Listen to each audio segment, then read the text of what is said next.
This is Bob Wolf with Hoyt welcoming you to the fourth World Series game of 1961. Brought to you by Chrysler Corporation, where engineering puts something extra into every car. Chrysler Corporation, with the live new cars for 62. And Gillette, maker of the 195 adjustable razor, and the remarkable Super Blue blade that gives all but unbelievable shaving comfort. Foamy, the cream of all instant lathers. And Right Guard, the new power spray deodorant for men. We're here in Crosley Field, Cincinnati, for the fourth game in this 1961 World Series. The weather is perfect once again, sunny and bright with the temperature in the high 70s. The big question today is, can the Cincinnati Reds top Whitey Ford? The Reds, playing on their home grounds, Crosley Field in Cincinnati, now trailed 2-1 to the New York Yankees. And this afternoon, they come up against the standout pitcher of this past season, Whitey Ford, who won 25 games this past season for New York, while losing but 4. Whitey Ford, who has already shut the Reds out once in this series, and including last year's series against Pittsburgh, has now pitched 3 series shutouts in a row. This is the fellow the Reds will have to top, or else the Yankees will boast a 3-1 margin in this best-of-7 series. And to make today's drama even greater, make note of this. Ford is just 2 2/3 innings away from tying the World Series record that has been in the book for 43 years. A record set by Babe Ruth, not as a slugger, but as a pitcher. The Babe's record of 29 2/3 consecutive scoreless innings pitched when the Babe was a left-handed pitching star for the Boston Red Sox.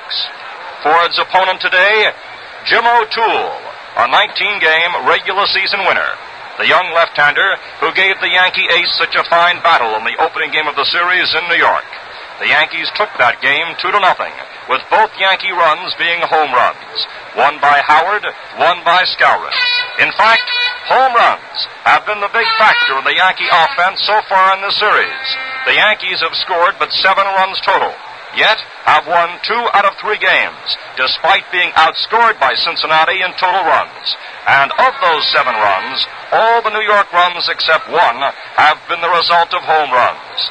Yesterday it was Roger Maris who provided the winning blow for the Yankees with his first hit of the series, a home run into the right field seats. Earlier, New York pinch hitter Johnny Blanchard, with 4 pinch hit homers during the regular season, pinch hit his first World Series home run to tie the game for New York. The Yankees altogether have 5 home runs in this series to 1 for Cincinnati. The Reds fans may find encouragement in this statistic involving Whitey Ford. Whitey has won 8 World Series games, more than any other pitcher. However, 7 of his 8 series victories came at Yankee Stadium. On the road in series play, his record shows 1 win and 4 defeats.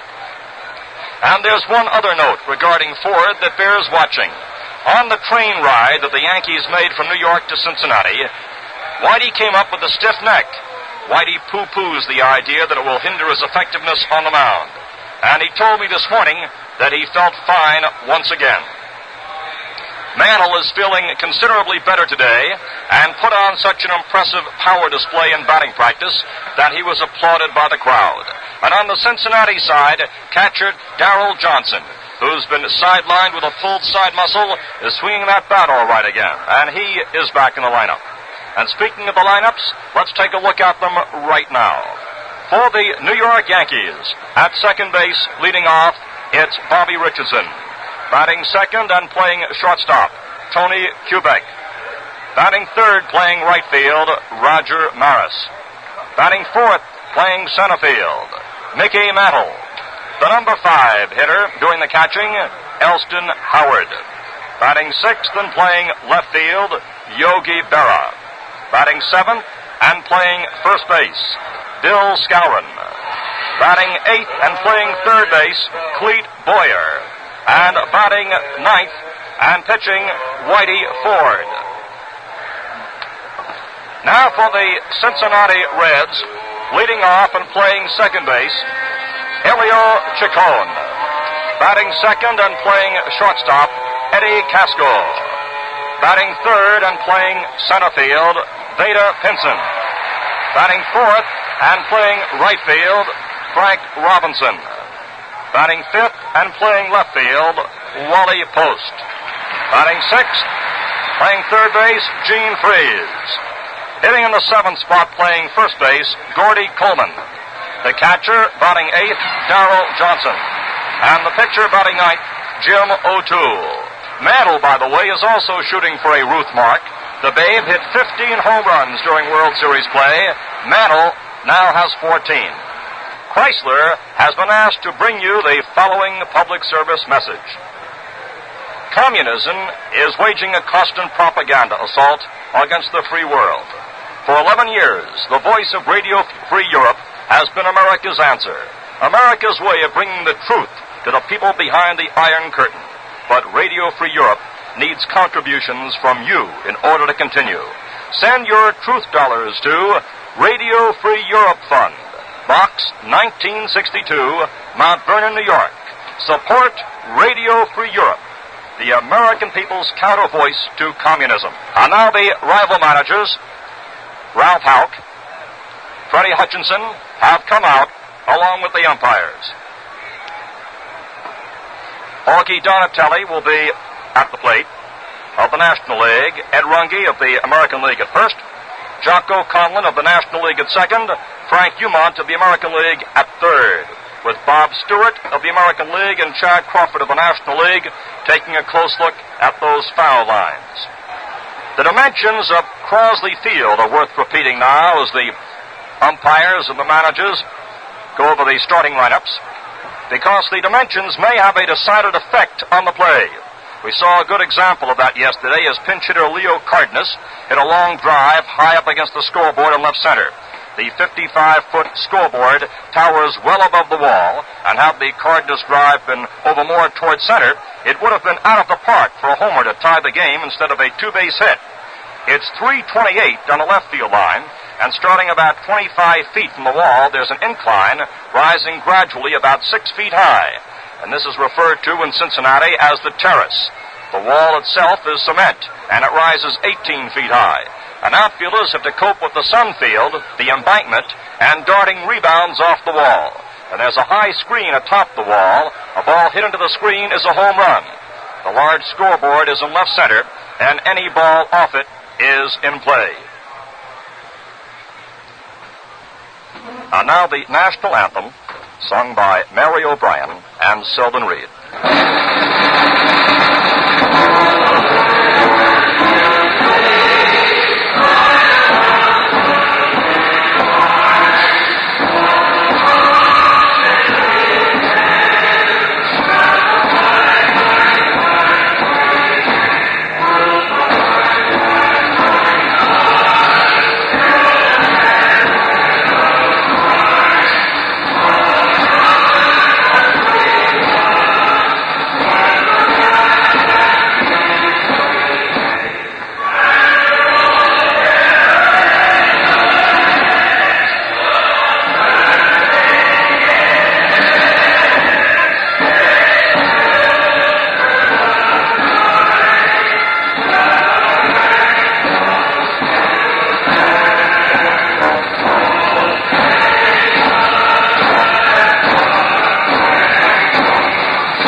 This 1961 World Series is being brought to you from Crosley Field in Cincinnati. What's the word on the new cars from Chrysler Corporation? What's the word you hear? Simplicity.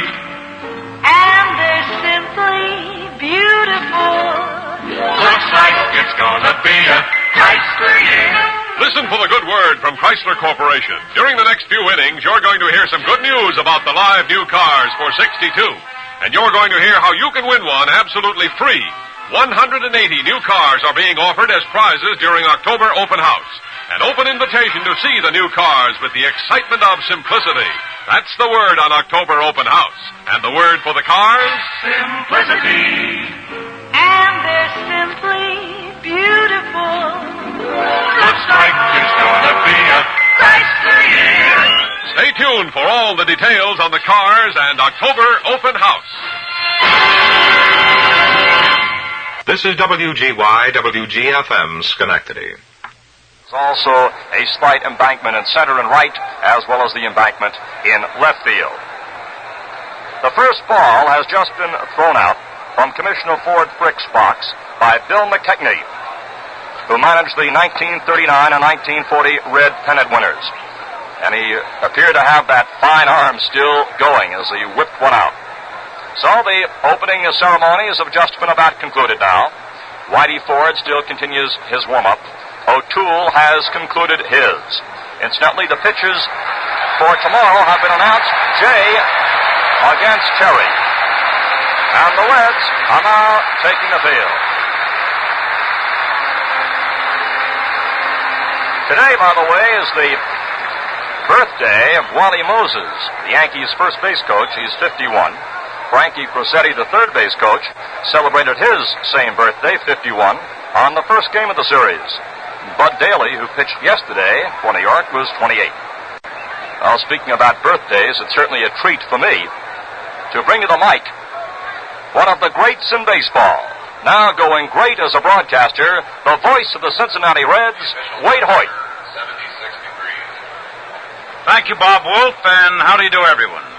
The temperature here at Crosley Field and in Cincinnati is a pleasant 76 degrees. There's not a cloud in the sky, rather warm, and another beautiful, wonderful day for baseball. Another great World Series in progress between two really fine teams. The first batter for the New York Yankees will be Bobby Richardson. Bobby Richardson, who is the leading batter in the series so far, with his batting average of .417, .417. He has 5 hits and 12 turns at the plate. He hit well last year. He has been hitting well this year in the World Series. And in the season of 1961, he led the American League in the number of hits made with 173.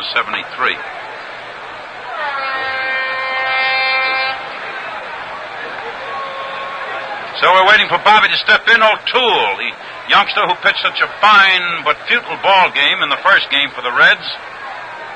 Excuse me there was a statistical error there.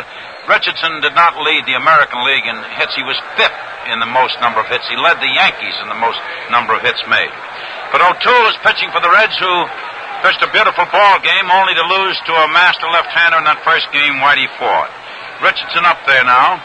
He has no home runs or runs batted in this series, but he has the only stolen base so far in the series. Batting right-handed against O'Toole. Freeze, the third baseman's playing him in front of third. Casco has shifted over toward left field a bit at shortstop. Chacón, the second baseman, over toward second. The first pitch of the ball game is made for strike one. A called strike right in there. Coleman, the Cincinnati first baseman, is playing a normal first. Wally Post in left field is at the base of what they call the terrace here, which is the incline, which rises to a slope of about 7 feet. Another pitch now to Richardson. Richardson hit a foul ball down into the right field sector of the grandstand. No balls, 2 strikes.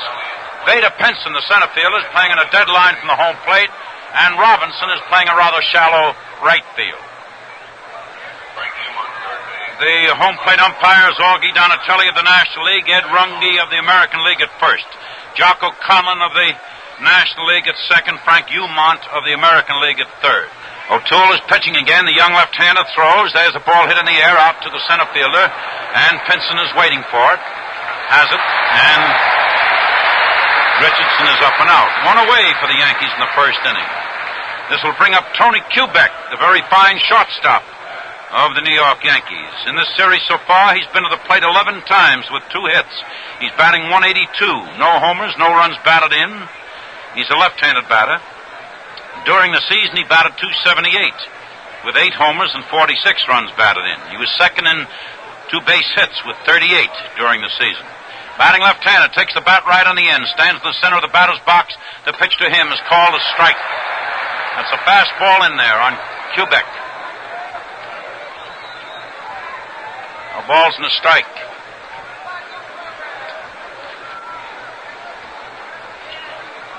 O'Toole bends forward, taking signals. Winding again, pitching. Strike 2. He got the next one over. No balls and 2 strikes.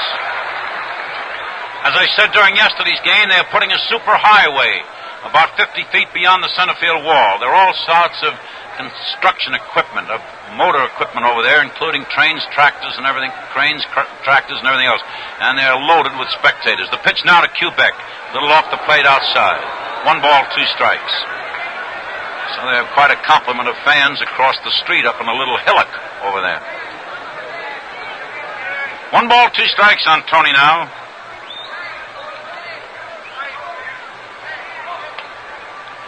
O'Toole comes up once, fires, strike 3. He struck him out with a curved ball. So this brings up Roger Maris, the great home run hitter of the New York Yankees, who hit 61 home runs to set a new league record new world's record for that matter. And I won't say a world's record, a major league record during the season. And who won the game yesterday for the New York Yankees. He has the 11 times at bat with 1 hit. The 1 hit won the game yesterday. He has a batting average during the series of 0.91. He has 1 home run, 1 run batted in. But oh, what an important one. There's a pop foul back here toward the Reds bench, and Daryl Johnson under it caught it, and Maris has fouled out to Daryl Johnson. So, at the end of the first half inning, the score is the New York Yankees 0, the Cincinnati Reds coming to bat in the last of the first. What's the good word? Valiant for 1962. Style and performance leader of the compacts all over again. In Get Up and Go, Valiant is way out ahead of all other low-price compacts. For 62, performance is up as much as 6%, with more improvement in gas economy, too. In ride and handling, nobody beats Valiant. With Torsionaire ride and new, quieter engine mounts, Valiant takes roads like a limousine, but still keeps the cornering and handling ease of a compact. Expensive? Not on your life. Valiant is priced several $100s less than many other compacts. Nobody beats Valiant for value. Valiant from Chrysler Corporation. Looks like it's gonna be a crash year. See your Valiant dealer during October open house. In the first half inning, the New York Yankees did not put a man to base. 3 up, 3 down. And now the Cincinnati Reds come to bat. Elio Chacón is the batter. A little fellow who went in the ball game in New York when Blasingame hurt his index finger, and since then has produced two base hits and 7 turns at bat for a batting average of .286. He has scored 2 runs, played a bang-up game at second base for the Reds, and during the season he batted .265 with 2 home runs and 5 runs batted in. But he was in and out of the ball game all season long. He didn't play so regular, but when he did, he played very well. And he is from Caracas, Venezuela. And he sort of caught the fancy of the Cincinnati people here, and even the Yankee fans that are down in the grandstand. The young man has played fine ball. So he's batting right-handed against the master, Whitey Ford, out there, who has pitched 3 consecutive shutouts in World Series play. 2 last year against the Pirates, and 1 in the opening game of this series against the Reds. And he's 2 or 3 innings away from different records. 1 held by Mathewson and 1 held by Babe Ruth. As Whitey Ford now pitching to Chacón. That's a high pitch, ball 1. In this series, Ford, of course, has pitched 9 innings, allowing no runs and 2 hits. Hettie Casco and Wally Post were the only Cincinnati batters to find Ford for safe hits. Chacón took a hard cut and he missed. Strike 1. He went after that one with all his power. 1 ball, 1 strike, 1-1. 1-1, they play Chacón a little bit left field. They shift to the left on him with Boyer on a line from third base at third base. Another pitch to Chacón, a strike 2 over the outside edge. 1 ball, 2 strikes. Quebec, the shortstop, is playing a natural shortstop. I say normal. He's not shifted one way or the other. And neither is Richardson, the second baseman. And, however, Scour, the first baseman's off the bag quite some. Strike 3 and Chacón is called out on a fastball, which rather disappointed him, as he probably believed the pitch was inside. He reluctantly left the plate and called out on strikes. Hettie Casco is up now. Casco, in this series so far, has been to the plate 13 times with 4 hits, batting .308. He had one of the 2 hits off Whitey Ford in the opening game. Casco has batted in 1 run in this series so far, as the pitch made to him now by Ford is high outside, ball 1. During the season, Casco batted .271 with 2 homers and 27 runs batted in. Batting right-handed, he spreads his feet considerably, stands a little to the rear of the plate. He's not a long swinger. The Yankees are playing him straight away. The pitch to Casco, he tried to jab a bunt, but he didn't make contact, and it's 1 ball, 1 strike, 1-1.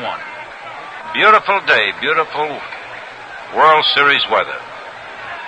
This is the bottom of the first inning, 1 out, and there's no score in the game so far.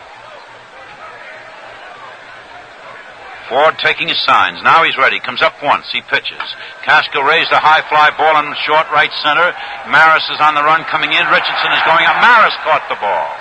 Maris caught it right behind Richardson in short right center field. 2 away for the Reds in the bottom of the first inning. There is no score so far.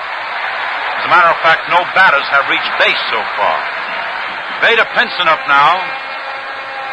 Pinson has been to the plate 13 times with 1 hit in this series. During this season, he batted .343 with 16 homers and 87 runs batted in. Veda's the kind of a fellow, if he singles and the outfielders make a slight hesitation on the ball, he'll try for 2 bases. There's a ball hit on a line in the center. Mantle picked it off out there in center field, and Pinson is out. And in the bottom of the first inning, Cincinnati, no runs, no hits, no one to base. And so at the end of the first inning, the score is the New York Yankees nothing, the Cincinnati Reds nothing. What's the word on the new cars from Chrysler Corporation? What's the word you hear? Valiant, this year featuring the new Signet 200, America's lowest priced hardtop with bucket seats.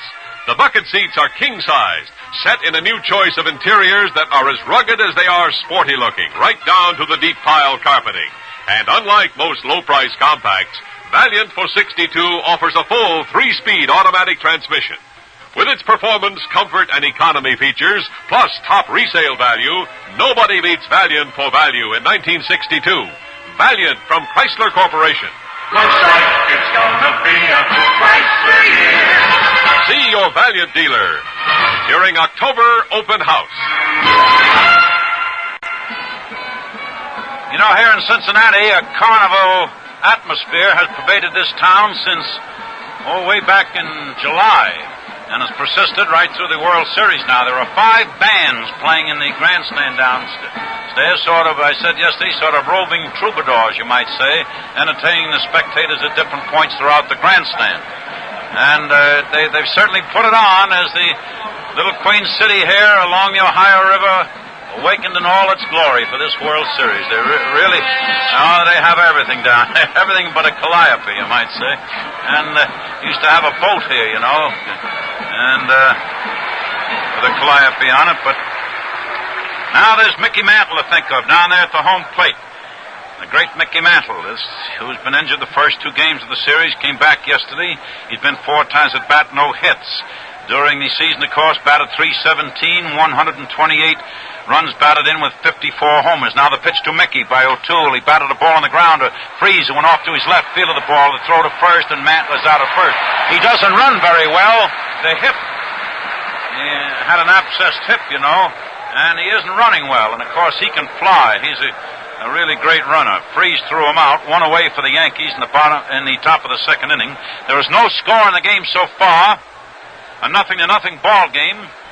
And this brings up Elston Howard, who hit 1 home run off O'Toole in the first game into the right field seats. He has had 2 hits and 11 turns at bat, batting .182 for the series. During the season, he batted .348, second in the league. The pitch to Howard, high, ball 1. Howard, of course, is from Teaneck, New Jersey. He was born in Teaneck, born in St. Louis, now lives in Teaneck. As the pitch to him is low by O'Toole. 2 balls, no strikes, 2-0. So there's one out on the top of the second. No score in the game so far. 0-0 ball game. Howard has one home run, 1 run batted in, a batting average of 182 for the series. The pitch to him is over the plate, strike 1. 2 balls, 1 strike, 2-1. They play Howard deep in the infield and more or less straight away in the outfield. The only fellow who has shifted much is Post, the left fielder, who's moved away from the foul line in left field over toward left center. O'Toole bends forward, bends over from the waist, taking his sign, as most pitchers do nowadays. And O'Toole is in action. He let fly with the next one. That's a foul ball rolling over to the Reds dugout. 2 balls, 2 strikes. Howard tried to lay off that one as the pitch was low inside by his knees. And it was only a quarter swing, but the bat sort of flew around and hit the ball. The press box enunciating system you hear above us is just announced that Joey J will pitch for the Reds tomorrow against Ralph Terry of the Yankees. O'Toole is in action again. Here he comes. The pitch made. There's a strikeout as he got him with a slider on the inside edge. Howard had a full cut at the pitch and he missed. That's O'Toole's second strikeout. So Yogi Berra is coming up. Yogi Berra, the squire of Montclair, New Jersey, is at the plate.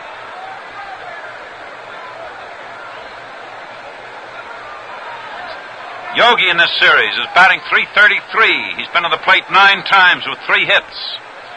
Has 1 homer, 3 runs batted in. The pitch to Yogi. Taken outside. Ball 1. Score 0-0. Neither team has had a score. Neither team has made a hit. O'Toole watching. The Reds have moved slightly to the right, especially in the infield. Chacón, the second baseman, have moved back into the outfield. The throw to Berra now. There's a fly ball out in right field. Robinson cutting in diagonally to the line. Came in, made the catch, and Berra is the third out in the top of the second inning. The Yankees in the first 2 innings did not score. And so at the end of an inning and a half, the score is the New York Yankees 0, the Cincinnati Reds 0. Say, how lucky do you feel right now? Well, you may be luckier than you think. Chrysler Corporation is offering 180 brand new cars free during October open house, and one of them may be yours. It's an open invitation to see the new cars and sign up to win one. If you own a car, any make or model, any year, you could be one of the lucky winners. To qualify, all you have to do is come in and register with any authorized dealer who sells Plymouth, Valiant, Dodge, Lancer, Chrysler, or Imperial. That's all there is to it, but remember, you have to register by October 31st. Visit your dealer during October open house. Why not tonight? You may win a brand new 62 car from Chrysler Corporation. Free car offer void in Nebraska, Wisconsin, Florida, Canada, and wherever else prohibited by law. Well, good pitching has predominated in this series. And now we go into the bottom of the second inning. It will be Robinson up there now. Robinson has had a bit of a time getting started in this series. Has been to the plate 10 times with 1 hit. He has 1 run batted in, no homers, batting an even 100. During the season, Robinson batted .323. He was second in home runs in the National League with 37. He was second in runs batted in with 124. He was second in 2 base hits with 33. He was second in stolen bases with 21. The pitch to Robinson is a curveball on the inside edge, strike 1. Score is 0-0. No runs, no hits for either team so far. As Whitey Ford working again, he pitches. Robinson took it high. 1 ball, 1 strike, 1-1.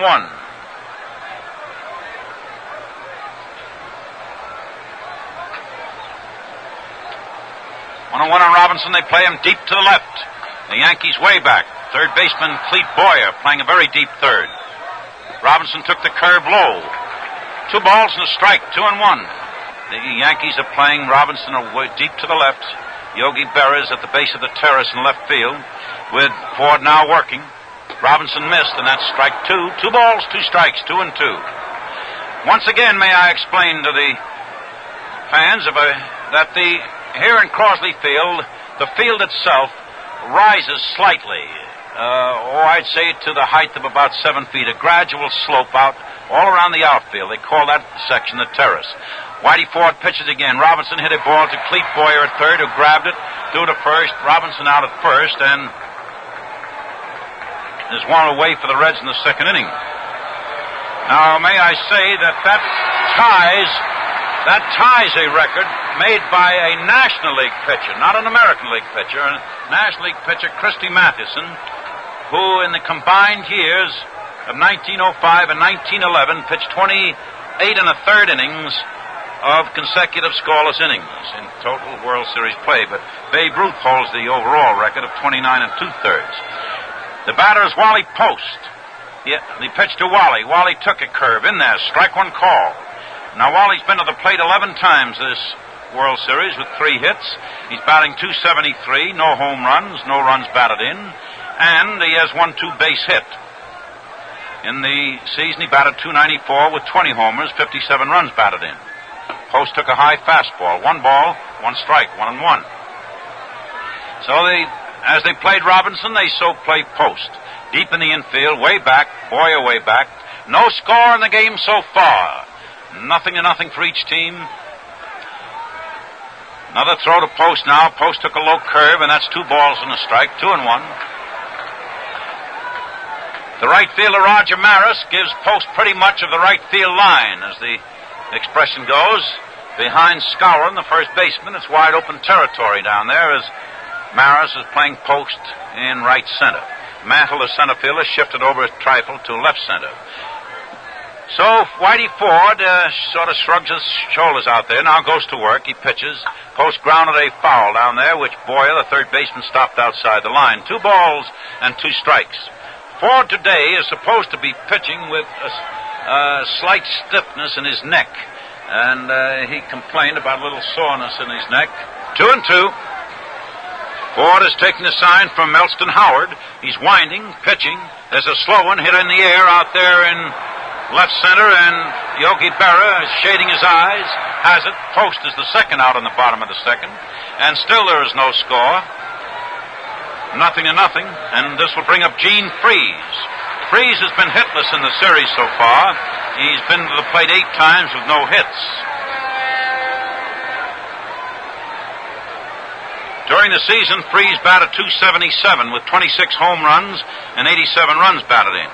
Strangely, Freese at the plate and Coleman, who follows him, had exact totals in homers and runs batted in during the season. 26 homers apiece, 87 runs batted in apiece. The throw to Freese now. He drove one out in right field, and Maris is moving up the terrace, made the catch, and the Reds are out in the bottom of the second inning. In the second inning, the Cincinnati Reds, no one to base.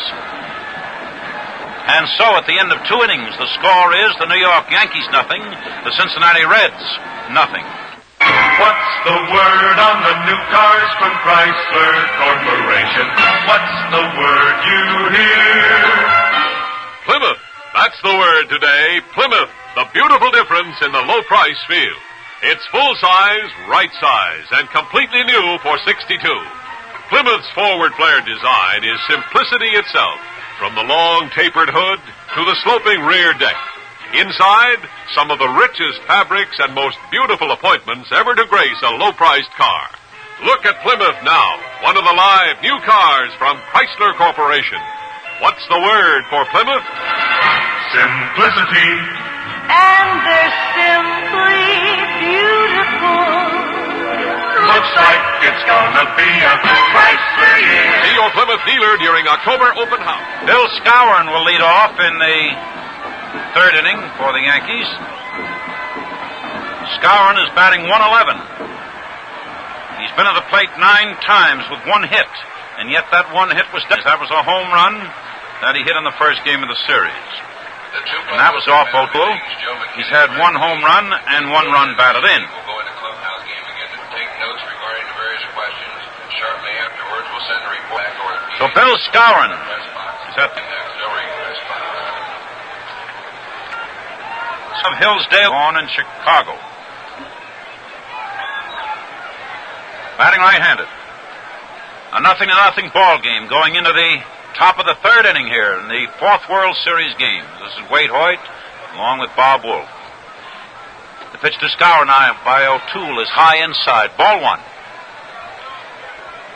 And the Cincinnati Reds are playing Scour as the left field hitter, more or less. Robinson hasn't shifted so much in right field as Scour does hit to any field. As O'Toole working again, pitches, and that's strike one. So Scour swung and missed. Freeze is playing him a deep third. Casco, fairly deep short. Chacón has moved over towards second. He's the second baseman. And, I'd say Coleman playing a normal first base. The left fielder Post is up on the terrace. The throw now to Scour is a low pitch inside. That's 2 balls and a strike. And Pinson is playing a little left center up on the terrace in center field. The distance is to the fences once again. If you tuned in a little late, down the left field line, 328. Down the right field line, 366. In left center, 2 distances. Another pitch to Scour, and Scour took it in there. That's strike 2. 2 balls, 2 strikes. To the left of the scoreboard in left center, it's 378 to the base of the fence. To the right of the scoreboard, 383. To the right of second base on the center field fence, where the right field bleacher fence joins the center field fence, 390 feet, and strangely in right center, 360. The right center distance is less than the actual right field foul line, which is 366. 2 balls, 2 strikes. O'Toole pitches. There's a foul. That's up on the roof over there to the right.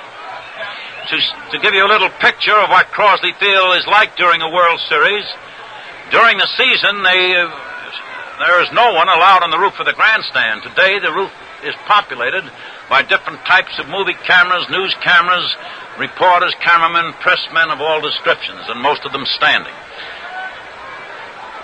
2 balls, 2 strikes, 2-2. O'Toole has taken the sign from Daryl Johnson. O'Toole winds, he pitches, that's inside, 3 balls, 2 strikes, 3-2. No score in this game so far, a 0-0 ball game. O'Toole stepped off the rubber, and he's just massaging the baseball a little bit. 3-2 count. And you can hear Casco yelling from here, and he's the shortstop. Now the pitch made. There's the curve inside, and that's the first Yankee base runner. That was Scour, who bats 8th in the lineup. Now comes Boyer. Scour bats 7th in the lineup. Here comes Boyer, who bats 8th in the lineup. A right-handed batter. He's been to the plate 8 times in this series with 1 hit. He's batting 125, no home runs, no runs batted in. In the first game that O'Toole pitched, the opening game of the series, he had 1 single off O'Toole, one of the 6 hits the Yankees made off O'Toole. Boyer, during the season, batted 225, 11 homers, 55 runs batted in. So Scour is on first. There's no one out. In the top of the third inning here at Crosley Field, this 4th game of the World Series, the score 0-0. As O'Toole now lets loose on Boyer. He missed the ball. Strike 1.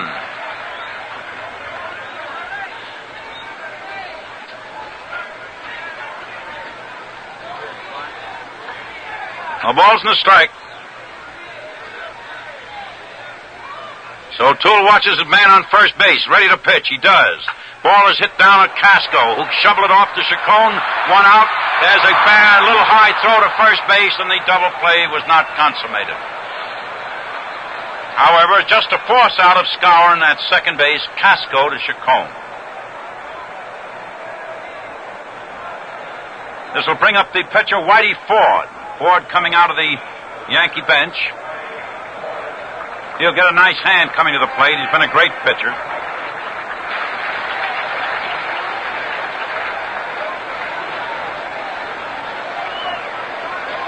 Whitey Ford batting left-handed against O'Toole now.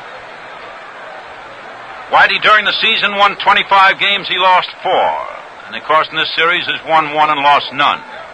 As they ready to pitch to him, Freeze suspects a bunt. He's charging in. The pitch is made. It's not good. It's low outside. Ball 1.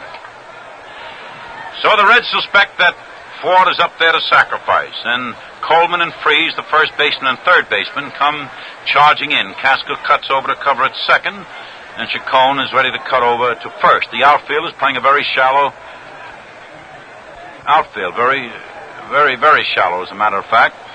As O'Toole ready to go now. Here it comes. The pitch made. Bounced down to Chacón, who snapped it to second. One out there at second base. As Boyer was forced, but Chacón's throw to Casco was so low that Casco, running to the bag, had to make a backhanded low catch.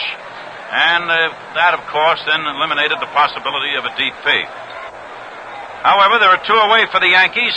In the top of the third inning, the score still is 0-0. And New York, no runs, no hits. The Reds, no runs, no hits.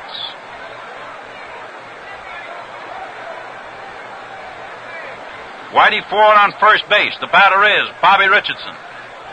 And Whitey Ford wanted to exchange his helmet for his regular cloth baseball cap. Bobby Richardson up. He flied out to Pinson in the first inning. Richardson has been to the plate 13 times in this series with 5 hits. He started the game batting .417. The right-handed batter, very wide across the shoulders. And chunky little fellow, good strength. The pitch to him, he took a high fastball, ball 1. This is the top of the third inning. There's no score so far, 0-0.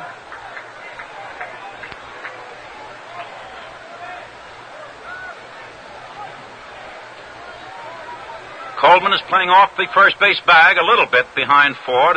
Ford is not taking much of a lead with O'Toole ready. He pitches. That's inside. Ball 2. 2 balls, no strikes.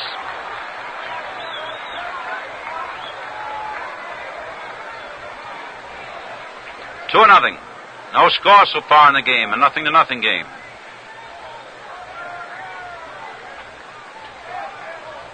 O'Toole is bending forward, and Johnson down, giving the signals, holding a low target. Holds a steady target right down low above the knees of the batter. O'Toole concentrates. He pitches. There's a line drive base hit. That's the first hit of the game. Post is going up the terrace. It got by him. He played it off the wall. He throws back to second base, and it's a double for Richardson. The first hit of the ball game went to the Yankees, and there was a 2-base hit, putting Whitey Ford on third, Richardson himself on second. The score is still 0-0. Bringing up Tony Kubek. Kubek struck out in the first inning. So the Yankees have men in an advantageous position at second and third with 2 away in the third inning. As O'Toole now will take a windup. Here he comes. The pitch made. There's a ball hit in the air out in center, and Pinson is going into left center. It's a high one. Pinson under it, has it, and Kubek is out, and the Yankees are out in the third inning. In the third inning, the New York Yankees, no runs, 1 hit, 2 men left on, and so at the end of 2.5 innings, the score is the New York Yankees 0, the Cincinnati Reds 0. If you haven't seen Plymouth for 62, you're in for quite a surprise. It's completely new for 62, and it's full size, right size. Acceleration is up as much as 11%, but gas consumption is down because the engine doesn't drag around excess weight. Easier maintenance, too. Plymouth goes 32,000 miles between grease jobs, goes twice as far between oil changes as it did last year, can go years without waxing. And Plymouth's new brakes are self-adjusting. Look at Plymouth now, the beautiful difference in the low-price field. One of Chrysler Corporation's live new cars for 62. And they're simply beautiful. Looks like it's gonna be a Chrysler year. See your Plymouth dealer during October open house.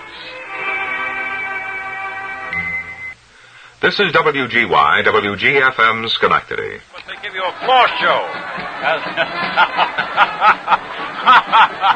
Down in the aisles down there, a couple of ladies were giving a little, I don't know who the choreographer is for the Cincinnati Reds.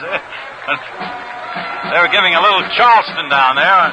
I think the choreographer, well, I don't know just who. I think his name is Bonnie Rapp. I'm not sure, but he has 5 bands going here today, all Cincinnati bands, and they really put it on here in Cincinnati. There's no doubt about that.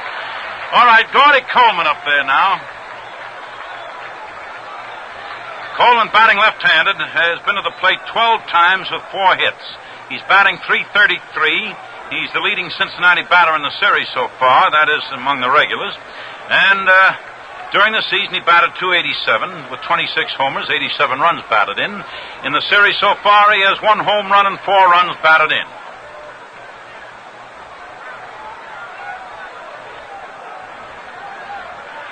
As Whitey Ford pitches to Coleman, there's a high pitch inside that got away from Whitey. It's ball 1.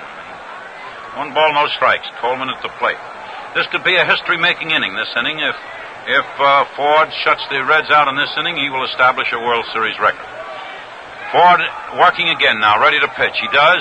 There's a ball grounded. A 2-bouncer down to the second baseman who fielded the ball and threw Coleman out at first. 1 up, 1 away for the Reds in the bottom of the 3rd inning. The score is 0-0. The New York Yankees, no runs and 1 hit. The Cincinnati Reds, no runs and no hits. 1 out in the bottom of the 3rd. Daryl Johnson is the batter. Johnson, batting right-handed. He's been up to the plate twice in this series. He's had no hits, and of course he's had no runs batted in. So Whitey Ford taking the side from Elston Howard. They played Johnson slightly left field with Ford in action now as he pitched to Johnson over the plate. Strike 1. Of course, Johnson used to warm Ford up a few years ago. Johnson was the bullpen catcher for the Yankees a few years ago. And Ford working again, throws. There's a high curve, and that's 1 ball, 1 strike, 1-1. Of course, Ford relies on a great many things. He's got a world of stuff of different assortments: slider, curveball, fastball, change of pace. He pitched to Johnson now. He laid out in left field, and he dropped it in there for a single. A base hit for Johnson. That's the first Cincinnati hit, the first Cincinnati batter. And that came with 1 out in the bottom of the 3rd. First Cincinnati batter to reach base. That came with 1 out in the bottom of the 3rd inning. O'Toole will come up now. And once again, the bugler here, as the Duke plays charge.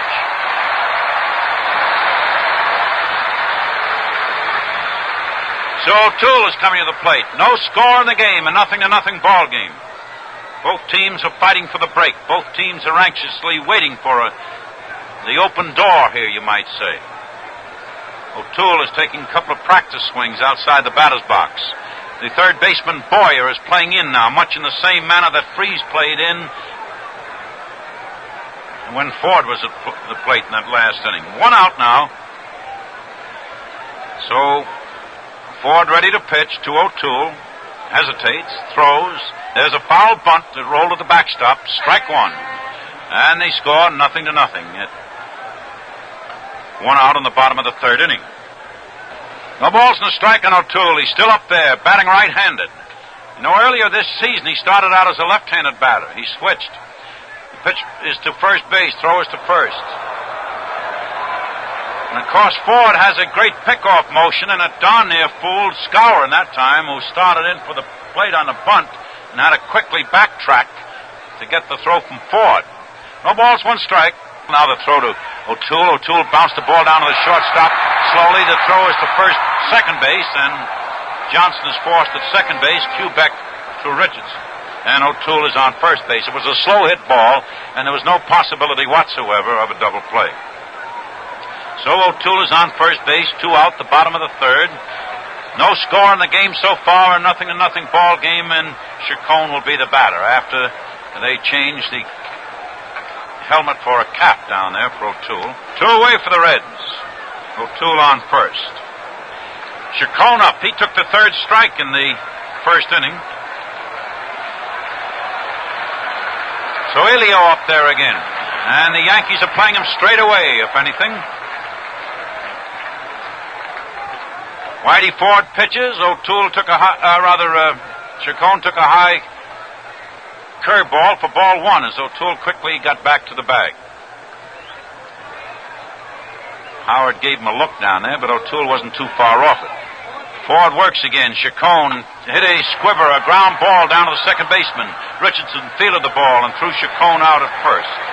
And that sets a world record, a major league record for World Series pitching, which we will tell you about, because this is the end of the 3rd inning, and the score is the New York Yankees 0 and the Cincinnati Reds 0. You know, the only thing more exciting than the World Series is your first look at the new cars. And this year, Chrysler Corporation makes it more exciting than ever. 180 brand new cars are offered free during October open house. One of them could be yours. 30 Imperials, 30 Chryslers, 30 Dodge Darts, 30 Lancers, 30 Plymouths, and 30 Valiants. If you own a car, any make or model, any year, all you have to do to qualify is stop in and register with any authorized Plymouth, Valiant, Dodge, Lancer, Chrysler, or Imperial dealer. But this is important. You must register during October open house, and that ends October 31st. Why not see your dealer tonight? Free car offer void in Nebraska, Wisconsin, Florida, Canada, and wherever else prohibited by law. The big news right now is that Whitey Ford of the New York Yankees has set a World Series pitching record by pitching 30 consecutive scoreless innings over 2 seasons of World Series play. He broke Babe Ruth's record, as Babe Ruth had pitched 29 2/3 innings of consecutive scoreless baseball in 1916 and again in 1918. And the umpires were that considerate that when the record was broken, Augie Donatelli made the presentation or asked O'Toole about it, and asked O'Toole, and O'Toole said, yes, change the ball. And Donatelli threw the ball to Frankie Crosetti, the third base coach, and Frankie Crosetti will present the ball to Whitey Ford. And that is a World Series record, because back in 1916, Babe Ruth pitched 13 scoreless innings against Brooklyn. And then in the 1918 series, he pitched 16 scoreless innings, 16 and 2/3 scoreless innings, I believe, against the Chicago Cubs, for a total of 29 and 2/3 consecutive scoreless innings in World Series play. Now, Ford made his against Pittsburgh last year and the Reds this year. The batter now, we have Roger Maris batting against O'Toole. The pitch is high inside, ball 1. And the score as we go into the 4th inning is 0-0. Both teams, no runs, 1 hit. Roger Maris up there now. He fouled out, to the catcher back there in the 1st inning. O'Toole looks him over, starts his action, coming in with his pitch. Maris took it low outside. That's 2 balls and no strikes, 2-0. Well, Babe Ruth suffered at the hands of all these fellows this year, didn't he? I mean, when you get right down to it, and you might say the heritage, if you want to put it that way, of the Yankees, I guess. As Ruth was a Yankee himself, and now he's had 2 Yankees break 2 of his records. The pitch to Maris, he hit a foul right up here close to the press box, right under the broadcasting booth. 2 balls and a strike. Of course, Ruth set his records as a pitcher when he was with the Boston Red Sox. He set his home run records when he was with the New York Yankees. So actually, his pitching record was not as a Yankee, but the Yankees have broken them. Well, as Ford Frick says, the 154 game record was not broken. Maris took a high one. That's ball 3. It's more to the point that Maris established a new record for 162 games with his 61 home runs, and the commissioner says that he did not break Ruth's 154 game schedule mark of 60 home runs. And regardless of that, it was a great feat. Great feat. 3 balls and a strike on Maris, as O'Toole now is taking a sign from Daryl Johnson. He winds. He pitches. Over everything, and that hit the backstop. They sort of it's ball 4, but had a man been on, it would have been a wild pitch. But no one was on base, and it's just ball 4. It bounced off the backstop and bounced back to Johnson, who chased it. So Maris has had a base on balls, and this brings up Mickey Mantle now, the other half of the M&M twins. Mickey Mantle. Gene Freese threw him out in the 2nd inning. So it's Maris on first base, no one out, the top of the 4th inning here in the 4th World Series game. Today's game at Crosley Field in Cincinnati, where the teams are battling on a 0-0 basis once again. So O'Toole is looking Mantle over now. And Johnson giving the sign. Maris is edging off first base as O'Toole is watching him. He pitches. That's outside high. Ball 1 ball, no strikes, 1-0. Every so often, O'Toole, who is a mighty fine young pitcher, every so often he tries to put a little extra on the pitch, especially against the real top fellows, and he gets a little wild. He did it in the first game, as a matter of fact, in the first inning, and Freddie Hutchinson quickly vacated the bench to run out and calm him down a little. Right, O'Toole hesitates now. They're playing straight away on Mantle. As the pitch to Mantle is too high, and that's ball 2. 2-0. Chacón is the lone fielder, you might say, who has switched position much, as he is playing over towards second, and that is, of course, to expedite a double play if it's possible. The score is 0-0. New York, no runs, 1 hit. The Reds, no runs, 1 hit, and there's no one out on the top of the 4th inning. Maris is on first base, 2 balls, no strikes on Mickey Mantle, batting right-handed. O'Toole pitches. There's a line drive for a base hit in the left center, and Post went over there quickly. Well, he didn't immediately field the ball. He returned it to second base. Mantle held at first, and Maris came to third. So there's a line drive base hit for Mickey Mantle in the left center field. And they're going to take Mantle out of the ball game, as evidently his side is bothering him, and Hector Lopez is supplanting Mantle on first base. He's substituting for Mantle. Maris on third, and now it's Hector Lopez running for Mantle, as evidently Mantle doesn't run well, and he hit the ball on the ground on that particular play. He would have been a cinch out double. It could have been a cinch double play because he wasn't running well at all. So it is now Hector Lopez on first. No one out on the top of the 4th inning. The Yankees with runners at first and third. The batter is Elston Howard, batting right-handed. As O'Toole pitches to Howard, that's strike 1 call. Howard struck out in the 2nd inning, swinging. The score is 0-0.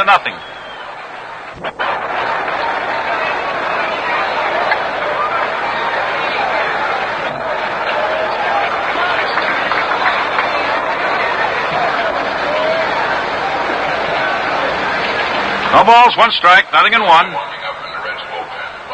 As the throw made to the plate, Howard hit the ball on the ground down to Casco. 1 out at second. The run scores. 2 away. As there was a double play, but Maris scored from third base on the DP. Howard hit into a DP, and he does not receive credit for a run batted in. Strangely, the Reds have made 5 double plays in this series, and the Yankees have made none. Jim Maloney is warming up in the Reds' bullpen. So the Yankees are leading 1-0 with 2 out in the top of the 4th inning. The Yankees with 1 run and 2 hits. The Reds with no runs and 1 hit. The batter is Yogi Berra. Berra flied out to Robinson in right field in the 2nd inning. O'Toole in action. He throws. Ground ball hit down to the Chacón. The pitcher is covering it first, and Berra is out, the second baseman to the pitcher. And in the 4th inning, the Yankees grab the lead with 1 run, 1 hit, no one left on. The Yankees have 1 run, 2 hits, 2 men left on to show for 4 turns at bat. And so at the end of the 3rd inning, at the end of 3.5 innings, the score is the New York Yankees 1, the Cincinnati Reds 0. All Live Car. That's Plymouth for 62. The exciting simplicity of All Live Car. Put your foot down. Your Plymouth moves out eagerly, surges up to cruising speed as much as 11% faster. Yet you'll get many more miles between gas ups because the engine doesn't drag around excess weight. Performance up, gas consumption down. That's Plymouth. Full size, right size, and completely new for 62. Plymouth for 62 brings you new forward flare design. The emphasis is up front at the business end of the car. Look at Plymouth now, the beautiful difference in the low price field. One of the live new cars from Chrysler Corporation. Looks like it's gonna be a Chrysler year. See your Plymouth dealer during October open house.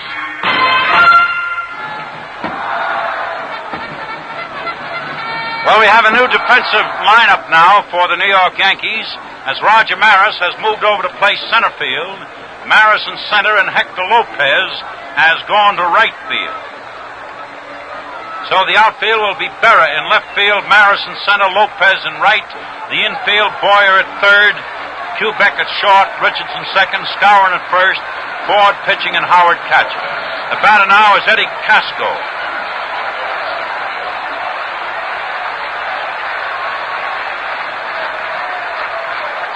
Hettie Casco leading off in the bottom of the fourth inning.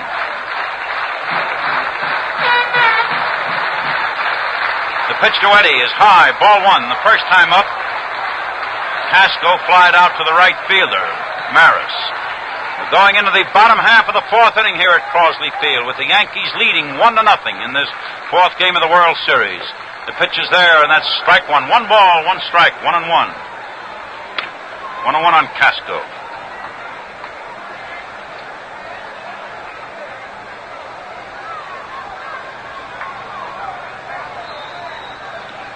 That's a little high. That's ball two. 2 balls and a strike. 2-1.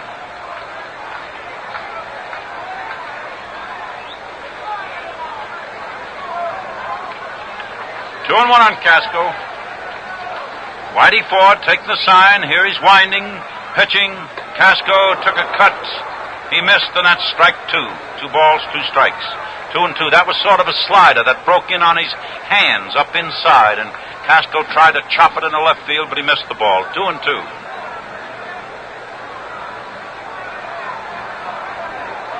The home plate umpire, Augie Donatelli. Ed Runge of the American League at first. Jocko Conlon of the National League at second. Casco hit a foul. That's drifting into the grandstand over there to the right. That's 2 balls, 2 strikes. The third base umpire is Frank Umont of the American League. Shag Crawford of the National League down on the left field line, and Bob Stewart of the American League down on the right field line. Whitey Ford is looking out towards center field, being rather nonchalant, cool, and cautious. 2 balls, 2 strikes. Casco batting. The Reds have had 1 hit so far. Now a pitch to Casco. Casco single in the left center. Yogi Berra retrieved the ball, got it back to the infield. That's the 5th hit of the series for Casco. 1 out of 2 for the day.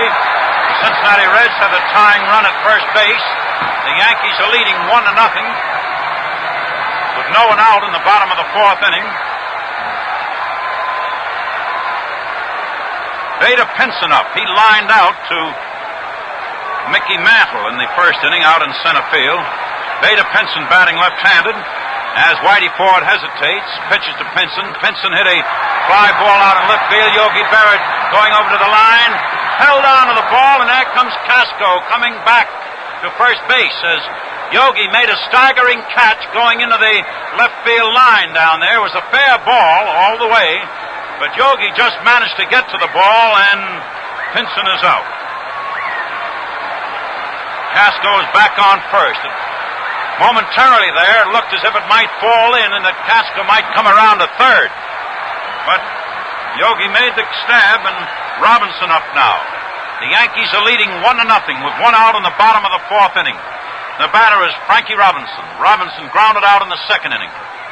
As Whitey Ford hesitates, ready to pitch, he throws to Robinson. Robinson missed, strike 1. That was a low pitch. Robbie chased it downstairs there. No balls and a strike.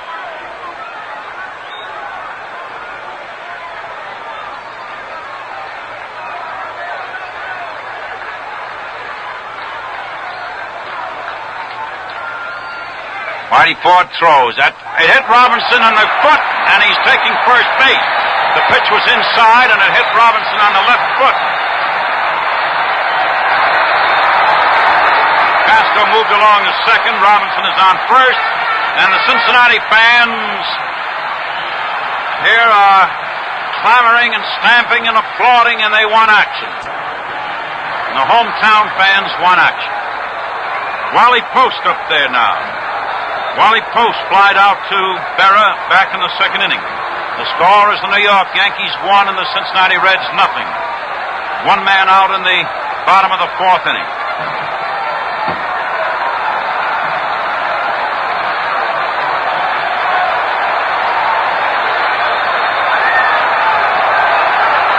Now the fans are keeping up that sort of buzz of excitement and that sort of oral clamor that you hear down there.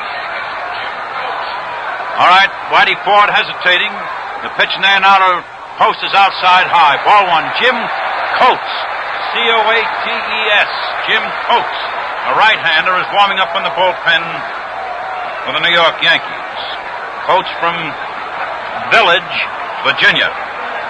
Tall right-hander. Wally Post up.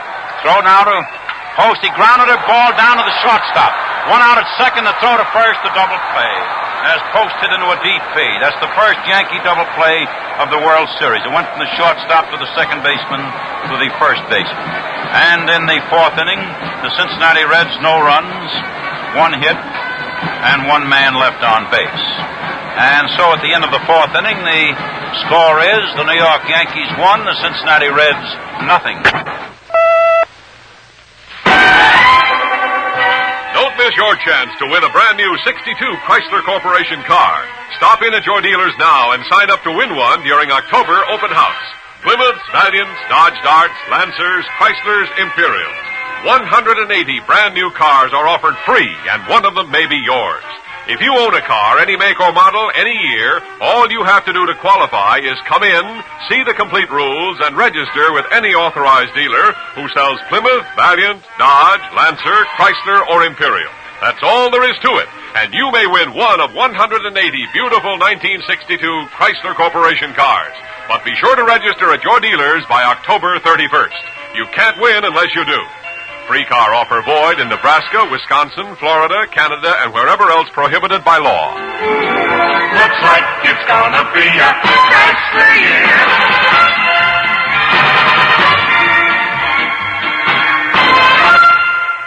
This is WGY, WGFM, the General Electric Station, Schenectady. Here in this fourth World Series game, the pitch to Scour, and he threw the bat. Swinging at a ball, the bat flew down toward Crosetti, who dodged it very artfully. No balls, one strike, nothing in one. The bat just flew out of the hands of Scour. With one strike on Scour and in the top of the fifth inning, the New York Yankees have 1 run and 2 hits. The Cincinnati Reds, no runs and 2 hits.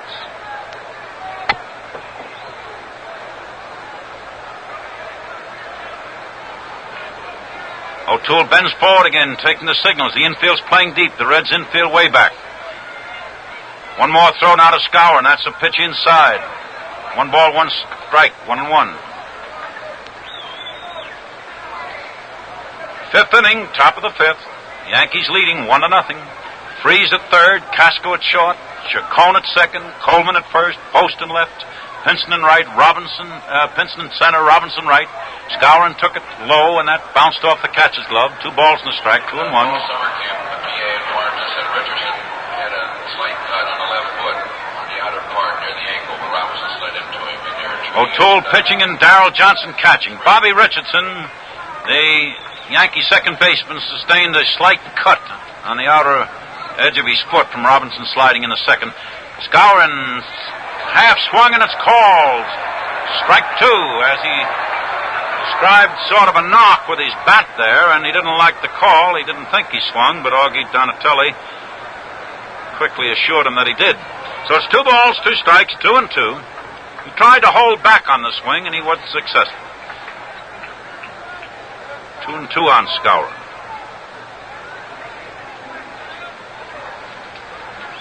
O'Toole ready with his pitch. He makes it. Scourin hit a foul. That's back in the upper deck behind the home plate. 2-2.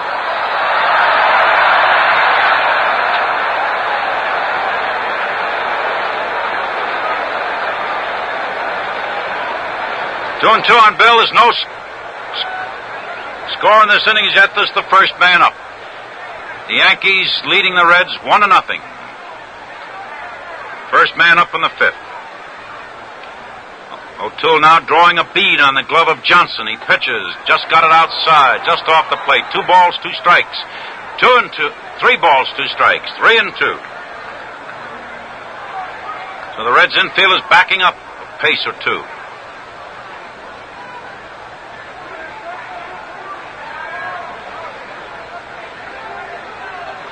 O'Toole is winding, firing. There's a ball hit in the right field, a base hit in the right. As Scourin reached up and tagged a high one and drove it into right field for a base hit. Skowron had walked in the third inning, so he has 1 out of 1 for the afternoon so far in one official trip. Skowron on first base now, so this sets up a similar situation to the third. In the third inning, Skowron walked, and then Boyer forced Skowron at second base. However, Boyer up there batting right-handed now. That is the Yankees' third hit. The Yankees have 1 run and 3 hits. The Reds have no runs and 2 hits. As O'Toole, ready to fire, is checking his man on first. Here he comes. The pitch to the batter is hit down a freeze. 1 out at second. The throw to first. A double play. That's double play number 6 for Cincinnati in the series. That went from Freeze, the third baseman, to Chacón, the second baseman, to Coleman, the first baseman. 2 away in the Yankee half of the 5th inning, and the Yankees are leading 1-0. Yankees ahead 1-0 with 2 out in the 5th. The batter now, Whitey Ford, who has set that new pitching record. And indeed, he's gone beyond it. He just hasn't set it with 1 out or anything. He's 1 inning beyond it, 1 1/3 innings beyond it, as a matter of fact. As he's pitched 31 consecutive scoreless innings in World Series play. The pitch to him by O'Toole is high. Ball 1 ball on Whitey.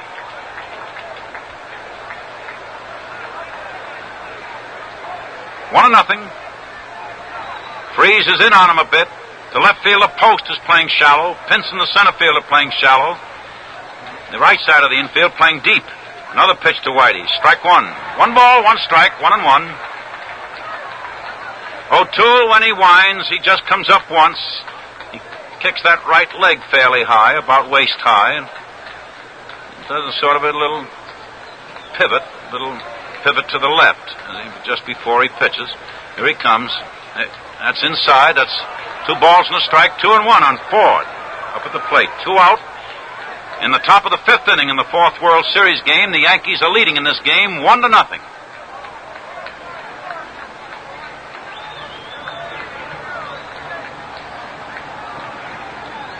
Two and 1. O'Toole firing again. 3-1 now. That's down low.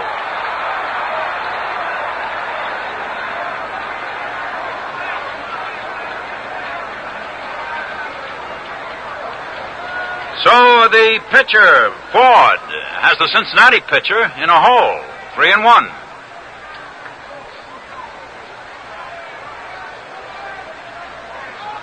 Another throw. Ball 4 as the pitch was a little off the plate, and down goes Ford with a base on balls. That's the third base on balls given up by O'Toole. Ford on first base, 2 out in the top of the 5th inning. The Yankees are leading 1-0. The Yankees have 1 run and 3 hits. The Cincinnati Reds, no runs and 2 hits. Of the 3 bases on balls that O'Toole has given up, one of them scored. The 4th inning started with a base on balls to Roger Maris. Then Mantle promptly hit a line drive in the left center. Maris came around to third base where he scored while a double play was being made on a ball hit by Elston Howard. This is Bobby Richardson up there now, batting right-handed. As the pitch to Richardson is taken low. Ball 1. 1 ball, no strikes. 1-0. Richardson from Sumter, North Carolina. South Carolina. We got Sumter in the wrong state, didn't we?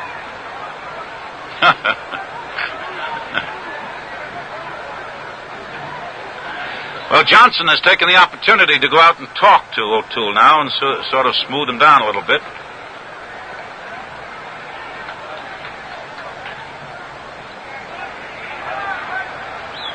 One ball, no strikes, 1-0 on Richardson. He doubled in the third inning.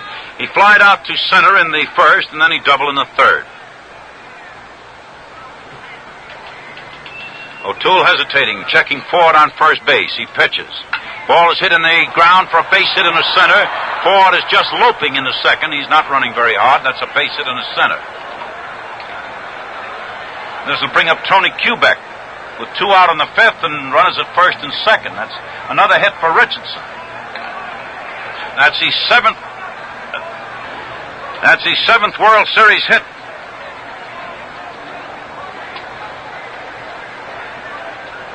Kubek up there now, batting left-handed. So O'Toole hesitates. He pitches. Foul ball as Kubek rolled it to the backstop. No balls, 1 strike, nothing in 1.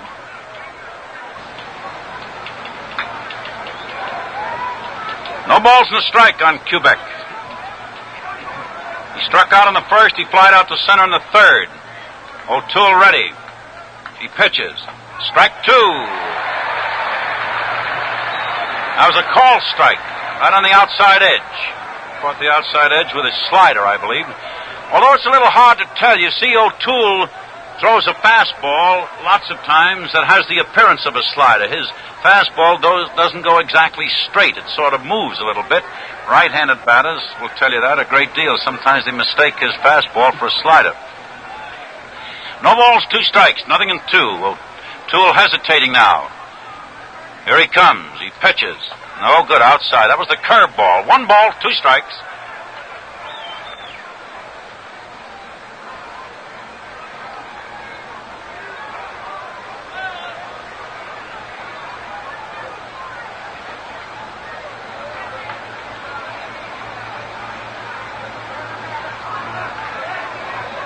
One ball and 2 strikes on Kubek. O'Toole taking a little time now, bracing himself against the pitcher's rubber.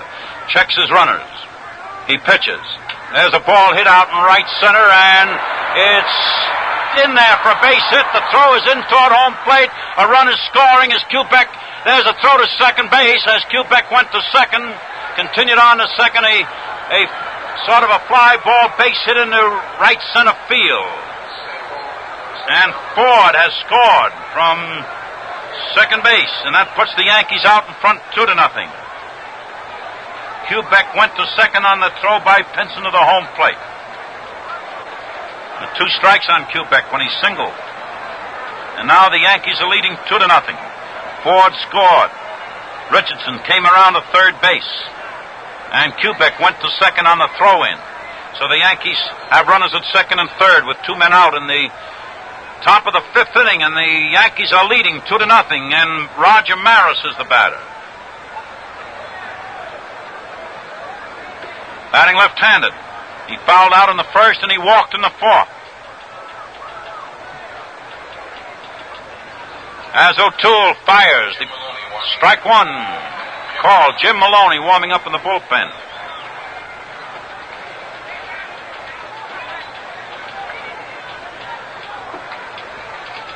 Roger Maris, batting left-handed. He scored the first Yankee run in the 4th inning. He walked and eventually scored while a double play was being made. No balls and a strike on Maris. Keeps pumping the bat out there at O'Toole. Daryl Johnson is holding a low target. O'Toole in action. Throws again. Maris hit a foul ball, but that's back of the Reds bench into the grandstand. No balls, 2 strikes, nothing in 2. The New York Yankees have 2 runs and 5 hits and no errors. The Cincinnati Reds, no runs, 2 hits and no errors. And there are 2 men out on the top of the 5th. The Yankees have runners at second and third. No balls, 2 strikes on Maris.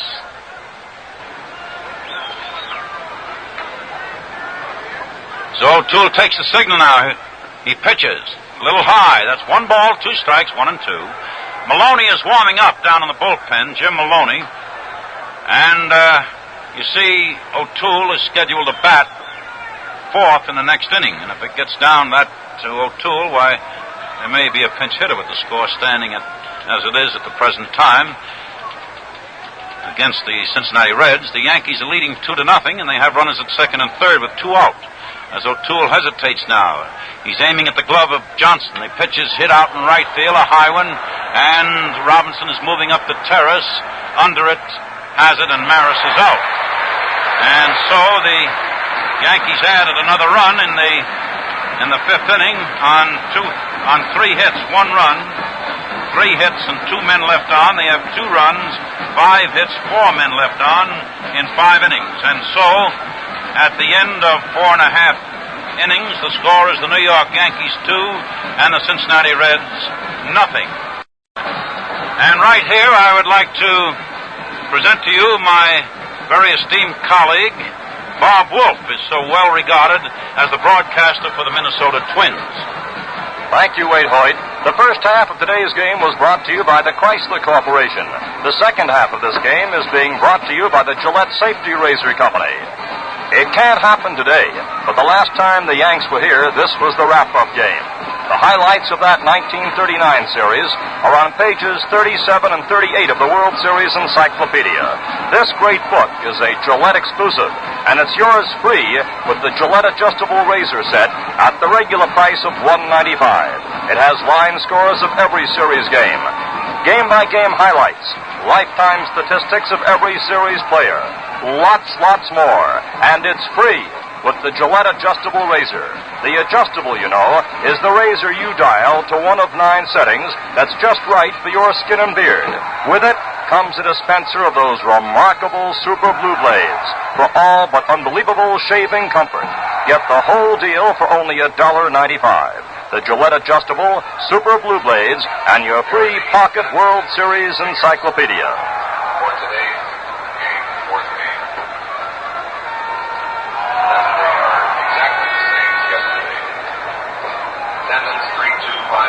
The attendance has just been announced. It's exactly the same as yesterday. 32,589. 32589. And now it's Gene Freese coming up against Whitey Ford in the bottom half of the 5th inning. Freese has been up once. He's flied out to right field. The Reds keep their bullpen busy as Whitey Ford looks in to get the sign now from Yogi Berra, from Elston Howard. The pitch swung on. There's a line foul outside the left field line for strike 1. Freese fouled by Coleman and Johnson. Freese is a pull hitter, and the next pitch comes inside in the dirt as Howard scoops it up nicely. On the count now is 1-1. 1-1 to Freese, Coleman on deck. So far, Ford has given the same performance that he did in the series opener. That is, no runs and just 2 hits. And one of those 2 hits by Casco, who also had a hit in the first game against Whitey. The pitch to Freese, swung on and fouled outside of third over toward the Reds bullpen. Yogi Berra, who is playing left field, is just on the edge of the embankment, and he faces the left field line. He stands sideways to home plate. Maris, who is now in center, is slightly over toward left center field, and Lopez is playing a deep right. Here's the sign now from Howard. Ford all set to work. The count now is ball 1, strike 2. The wind up by Whitey, the pitch on the way. On the inside, just by a few inches for a ball. On the count now is 2-2 to Freese. Freese has been a power hitter right throughout the season, but he is looking for his first World Series hit. And Red fans know that Freese and some of the others will have to start producing against these Yankees. And there's a line shot. Just foul by inches outside the left field line. Boy, that one was tagged by Freese. A curving drive which was inches outside the line. Chad Crawford, regarding that line, the National League umpire, waved that it was outside the line, but not by far. As Freese steps back in with the count 2-2. How long can the Reds' vaunted power hitters be throttled? That's the big question. Can Ford do it again? At the halfway point, the Yankees lead 2-0. The pitch, inside and low, and the count now is 3-2. Actually, Whitey Ford, by himself, hold the key to this entire series.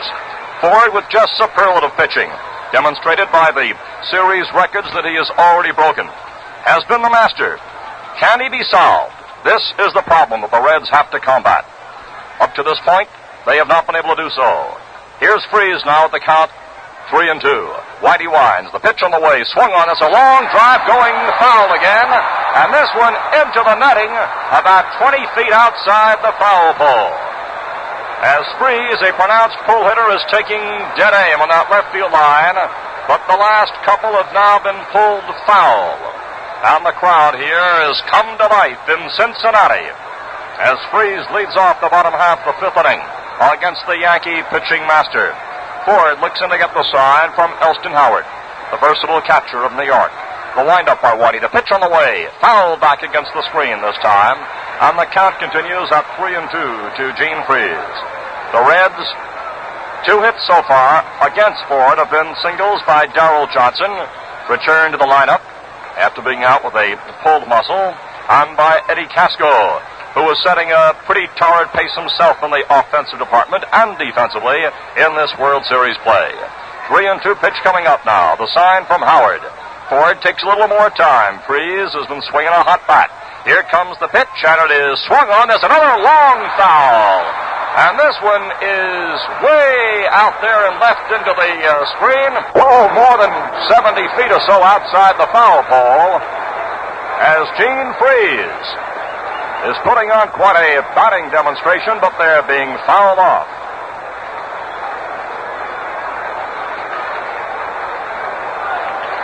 So the count holds at 3-2 to Gene Freeze, who again steps back in. Grips that bat, swings it, looks out to the mound. Ford winds, the pitch on the way. Swung on, and this time it's going out to short right.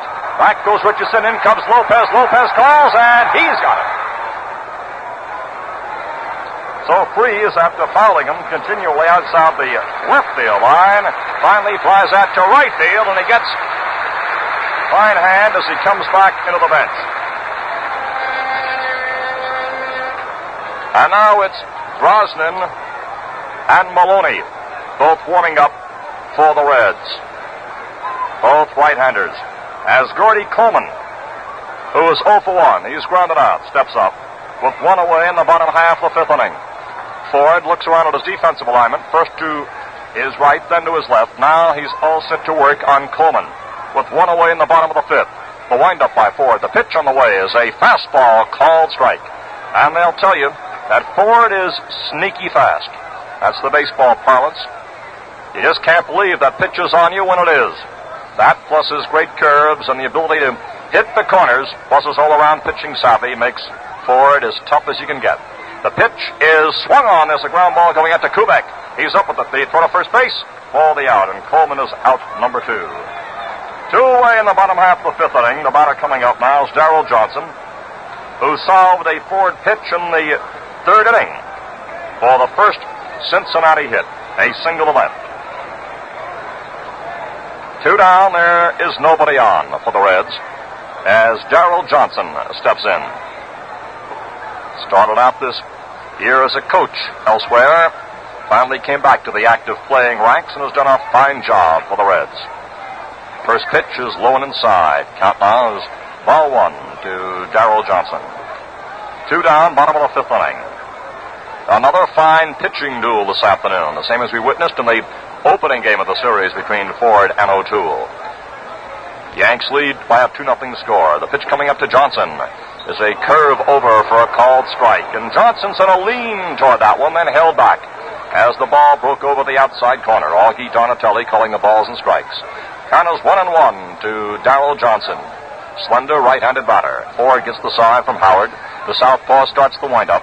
Here's the pitch on the way, and it's swung on, and there's a base hit to straightaway center field. Fielded by Maris. Johnson drove one right back through the middle by Ford out over second base. He's on with a base hit to center. So there is a man on first base with 2 away. And Dick Gurnett is coming up off the bench as a pinch hitter for Jim O'Toole.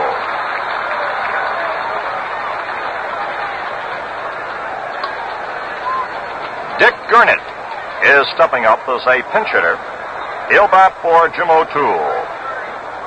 And time is called as Howard goes out to speak to his pitcher. Gurnett's hitting for O'Toole. Gurnett is hitting for the pitcher and is coming up with 0 for 2 in World Series play. During the course of the regular season, Gurnett had a .302 batting average. The oddity about Gurnett's hitting is that in the American League, he was famed as a power hitter. His average was not too high. There's a called strike one on a curveball. But here in the National League, he has not had any triples nor any homers, and yet he has hoisted his batting average for the season to .302. Ever dangerous at the plate, a right-handed batter. Count is strike 1. Here's the pitch, and there's a ground ball going out to Boyer, who makes a throw to Richardson at second for the force on Johnson to retire the side. And so in the bottom half of the fifth inning, the total show, no runs, 1 hit, no errors, and 1 left. The score at the end of 5 innings, Yankees 2, the Reds nothing. For the cool, refreshing lift you crave, try a Gillette foamy shave. Shaven cool and shaven wet, beat any kind of shaving yet. Shave Gillette. Clean, cool, refreshing. That's a foamy shave. Just a touch of the nozzle puts rich, creamy lather at your fingertips. Full-bodied lather that holds oceans of moisture against your beard. What's more, Foamy has K34, the antiseptic that erases bacteria while you shave. With all these advantages, you might expect Foamy to be the fastest-growing instant lather of them all. And it sure enough is. Try a Gillette Foamy shave yourself. Regular size costs 79 cents. Giant economy size holds twice as much, costs only 98 cents. With cooling menthol added, same price. This is WGY, WGFM Schenectady. Along with Waite Hoyt here in Cincinnati, where the Reds have a new pitcher on the mound, Jim Brosnan. Now comes on the scene as the 6th inning gets underway. The spectacled right-hander will be pitching first to Lopez, and here's the first pitch coming up. Swung on and fouled back out of play for strike 1. Lopez went in as a pinch runner for Mantle in the 4th inning. After Mantle had singled, Maris to third, and Roger later scored as Howard grounded into a double play. Brosnan winds the next pitch. Coming up to Lopez is a fastball missed. Count now, strike 2. 2 strikes to Hector Lopez. Lopez is 0 for 2 prior to this game in the series. Brosnan getting the sign from Daryl Johnson. Right-hander dips low in the windup. Up goes the arm. The pitch on the way is wide, and it goes right by the catcher. Count now is ball 1, strike 2. Brosnan, 31 years old. He was born in Cincinnati. Now lives in Morton Grove, Illinois.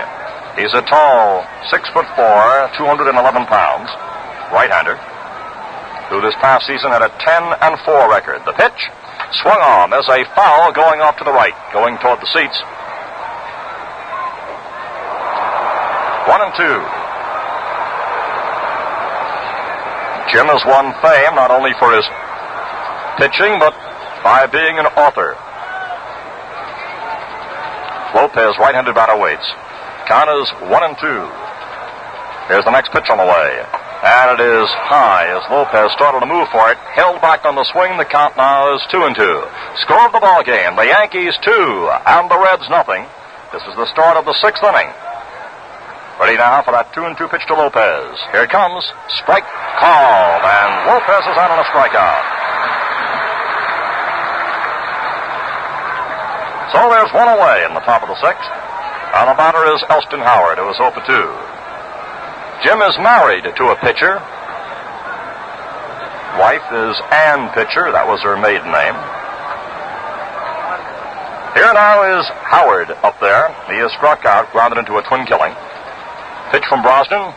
Swung on. There's a fly ball going to right center field. Robinson and Pinson both going for the ball. Neither can get it. It's taken by Robinson just a foot or so from the fence on the hop. On the way to second base goes Howard. In with a stand-up double. Elston Howard coming up with a 2-bagger to deep right center field. So Howard is on second with one away, and the batter is Yogi Berra.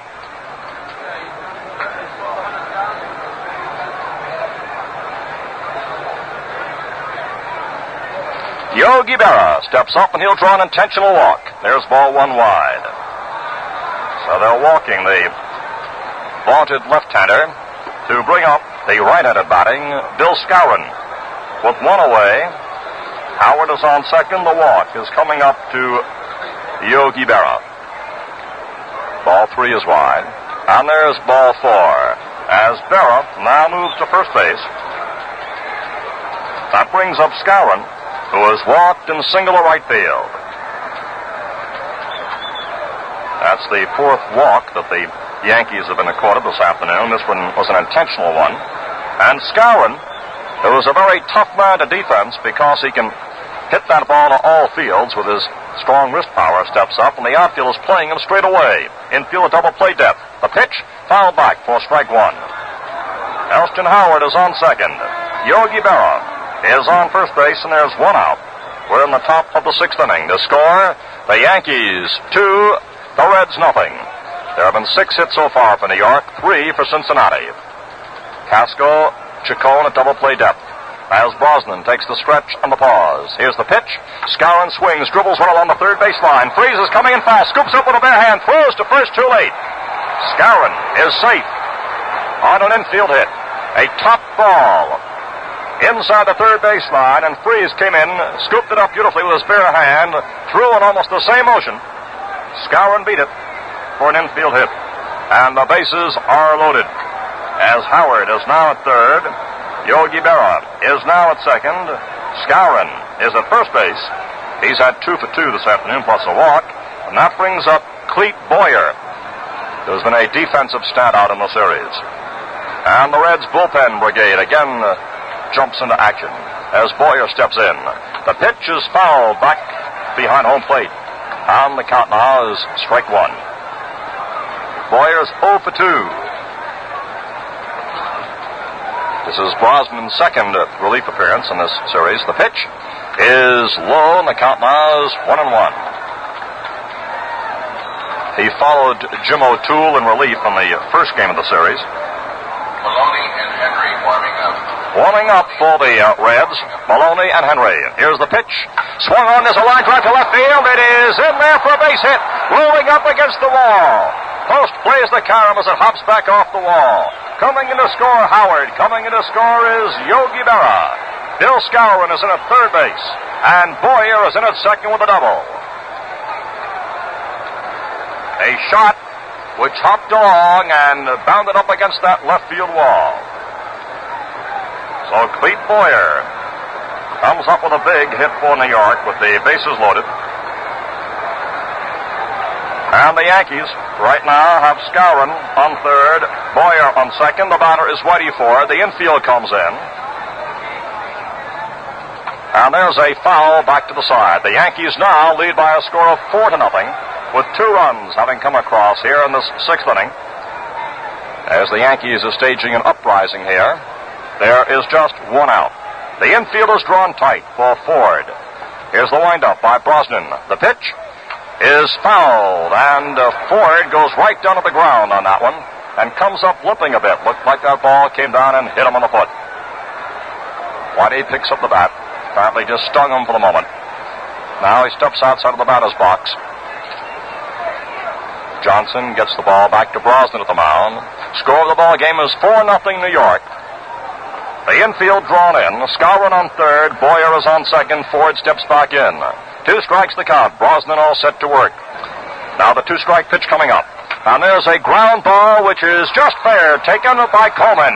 He has Skowron trapped as he races toward the third base line. And he makes the tag.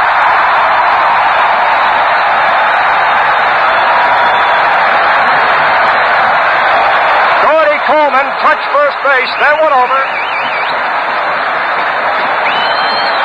and made the tag on Skowron, who was trapped between third and home for an unassisted double play to retire the side. So in the top of the sixth inning, 2 runs posted for the New York Yankees in the score at the end of 5.5. The Yankees 4, the Reds nothing. Bobby Richardson, 3rd run batted in today, and he now has a total of 12 RBIs in 6 ball games. That set a new series record. Listen to the actual play-by-play of little Bobby Richardson chasing home his 12th run. Johnny Blanchard at second base. 2-1 pitch to Bobby. Swinging a well-tied ball left center, way back. It's going to be out there. Verdon can't get it. It's going to go to the wall. Here is Blanchard third scoring. Richardson around second. He's on his way to third. And he goes in standing up with a triple. Exciting records like that are all put down in easy-to-read form in the Gillette World Series Encyclopedia, a handy pocketbook that is yours for free with the purchase of the Gillette Adjustable Razor Set at the regular price of $1.95. What a book! 256 pages containing a history of the World Series since it began. Stories, facts, records. You get them all in this new World Series Encyclopedia. It comes free with the Gillette Adjustable Razor and a dispenser of those amazing Super Blue Blades for only $1.95. Well, the crowd is still buzzing about that one as Whitey Ford sent a ground ball to Coleman, who took it near the bag, touched the base with his foot while he was brandishing his arm toward Skowron, who was hung up between third and home. And all the while Coleman was bluffing, making the throw, he was running toward the Yankee runner and finally made the tag on Skowron along the baseline for the unassisted double play to retire the side. With 2 runs, 3 hits, and 1 man left on in the top of the 6th inning. So as you move to the bottom half of the 6th, there's Chacón leading off, and the first pitch is ball 1.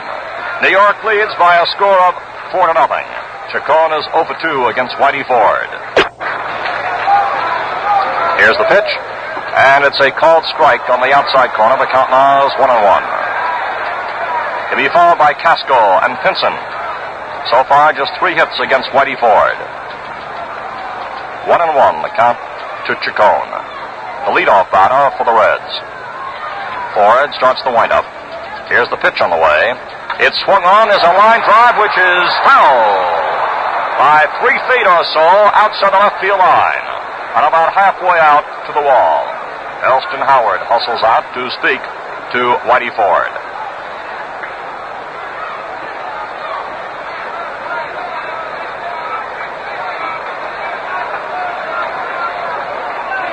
Two having a little confab out there at the mound, and now here's Howard coming back. Whitey rolling along with his consecutive scoreless innings has now gone 32 in World Series competition without giving up a run. All set to go now. Chacón is in waiting. The pitch is inside and low. And Chacón starts to first base as if he is hit by a pitch, and he's being called back by Yogi Donatelli. The ball was inside and low, and it hit the dirt and bounded back behind Elston Howard. And Chacón took off for first base without any moment's hesitation, but Donatelli has called him back to the plate. Had Chacón swung at that ball and missed it for strike 3, he could have taken off and started to move had it gotten by Howard as it did. But Chacón, in this case, did not appear to give it much of a cut. He was moving back out of the way and apparently claiming the ball hit him. But he is called back by Donatelli. The count now is 2-2. Pitch. There's a ball lined to short left, and Berra comes in, makes a dive for it, can't get it. Chacón is on first base. A base hit for Elio Chacón, starting off the bottom half of the 6th inning. Berra made a dive for that one, bumped along the ground. Just barely got his glove on it, but as Berra was lying in, the ball was just 1 or 2 feet just behind him. Tony Kubek is going off for a few words with Berra in left. And I think that Yogi may have had something in his eye there.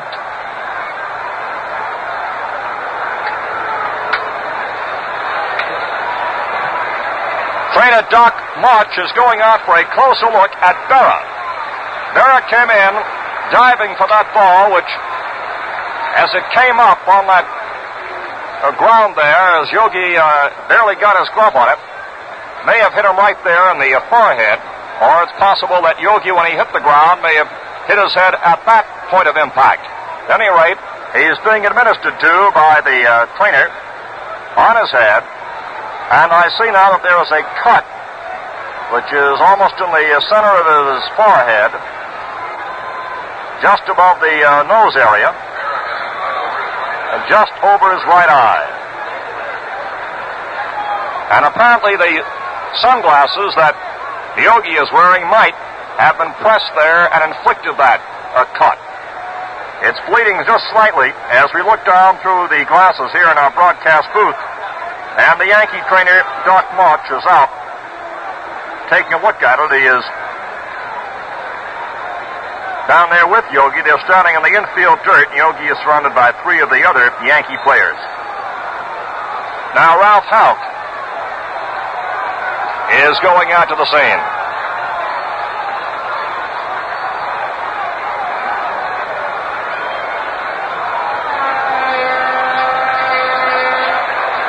And while this is going on, there is a new pitcher on the scene for the New York Yankees. As all of a sudden, we see that the Yankees have made a pitching change while the glasses were being focused on Yogi Berra. And Jim Coates has moved on the scene to take up the pitching at this point, which is certainly a most unusual development. Berra is now patched up and going out to his left field spot. Elio Chacón is on first base with a single to left, which caused the Yankees and the Yankee trainer to gather around Berra. And while Berra was being administered to, there was Coates coming in to take over the pitching. And I'm sure we can anticipate a further announcement as to why Whitey Ford has gone out at this point. Of course, it has something to do with injury or illness. And we'll await further reports up here in our broadcast booth. And Coates is allowed to take as long a warm-up as he wants to because he is coming in following an injury to Whitey Ford, which apparently developed very quickly in that last pitch to Chacón.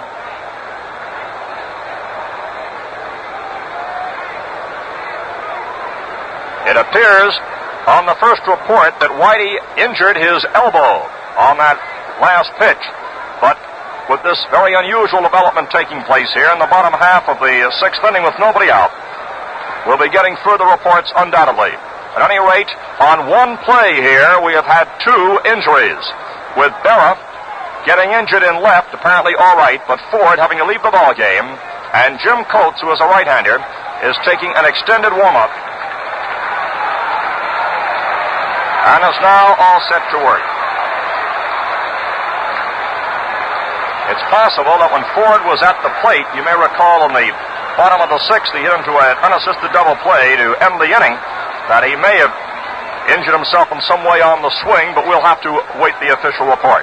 Now here's Hettie Casco facing Coates. And the first pitch is over for a called strike. There's a throw by Howard to Skowron, and Chacón is back to the bag at first base. Coates is a tall right-hander. And Louis Arroyo, meanwhile, is warming up in the Yankee bullpen. There's a look toward first to Chacón. The pitch swung on. There's a high fly ball to short left.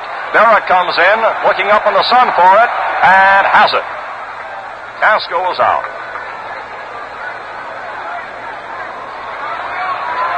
That brings up Vada Pinson, who is 0 for 2. Now, Whitey Ford has set a new Major League record with 32 consecutive scoreless innings. But he left with one man on base, Chacón. If Chacón does score, he'll be charged against Ford. Pinson swings and misses for strike one. Jim Coates on the mound. Arroyo warming up in the bullpen. And Vada Pinson at the plate with a one-strike count. Here's the pitch.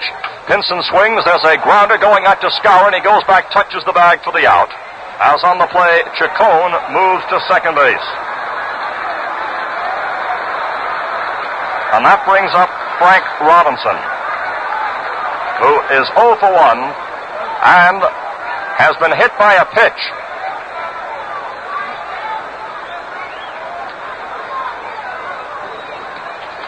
And now we're faced with this World Series oddity. If Robinson drives in Chacón, Chacón will be charged to Ford. That will break the scoreless streak. If Robinson goes out, the scoreless streak remains intact till Whitey pitches again. Robinson the batter. Here's the pitch, and there's a foul back, and the count now is strike one. Score of the ball game, 4-0. The New York Yankees lead Cincinnati. With 4 runs and 8 hits, the Reds have no runs and 4 hits.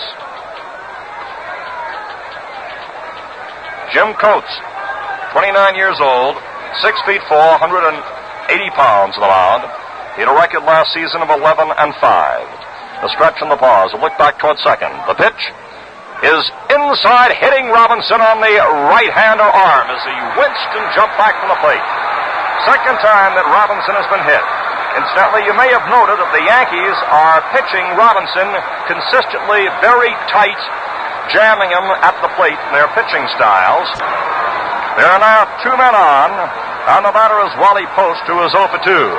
And Robinson has a tendency to stand in very close to the plate and lean into the pitch. He has been hit twice in this game. Here's Wally Post with runners on first and second and 2 away. A look back. Here's the pitch to Post. Swung on and missed on a curveball for strike one. Score of the ball game, 4-0 New York, but Cincinnati now threatening in the bottom half of the 6th inning. The runners are Chacón at second and Robinson on first with 2 down. Stretch in the pause by Coates. The pitch to Post. Inside as Post leans back from that one. The count now is 1-1. Post steps outside the batter's box, runs the hands along the side of his pants, and now he steps back in. One of the Reds' power hitters this past season had 20 home runs and 57 RBIs with a thumping .294 batting average. We have received further word about Whitey Ford, and the injury occurred not with a pitch, according to the report which has just come up now, but when Whitey was at the plate. You may recall that the ball was fouled by Whitey while he was up there, and it went down and hit him on the foot. I recounted that he limped just briefly and stepped back in the batter's box. Apparently, when it came down, it caused him sufficient pain that he couldn't stand too well up there on the mound, and this is the listed reason right now. Post swings. There's a fly ball going out to right center field. Maris is moving for it, and he's got it. So, in the bottom half of the 6th inning, no runs, 1 hit, no errors, and there are 2 left on base. And the score at the end of 6 innings of play remains the Yankees 4 and the Reds nothing. Well, that means that Ford's scoreless streak remains intact, and Whitey will take it into his next outing in a World Series, whenever that happens to be. With 32 scoreless innings having been rung up by the Yankee left-hander.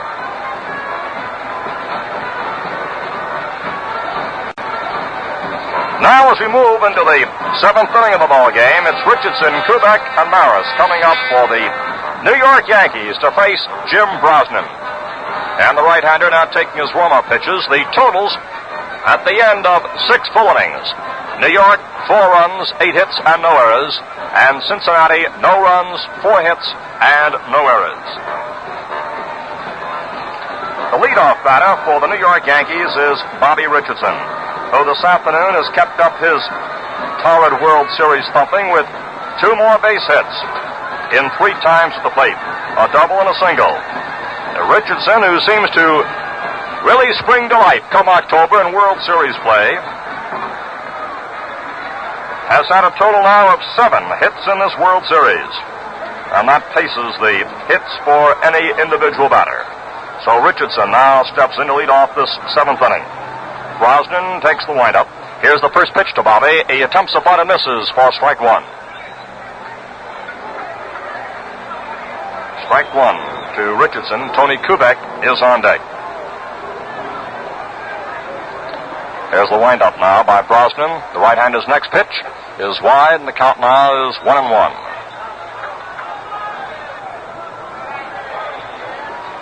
Brosnan starts the next windup. The 1-1 pitch to Richardson comes in low. Count now is 2 balls, strike 1. Brosnan relies to a great extent on his slider pitch. He is an excellent slider. Here's the 2-1 pitch to Richardson. And there's a liner going into left center field. After it is Pinson, after it is Post. Neither can get it. The ball is followed by Pinson as he plays it on the hop.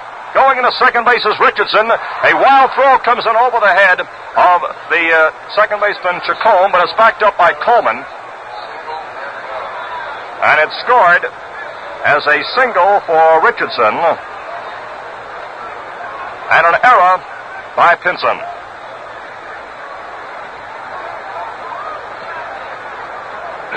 So there's a man on second. Richardson on second base, and the batter is Tony Kubek.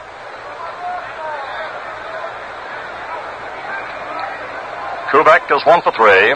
The pitch inside for a ball.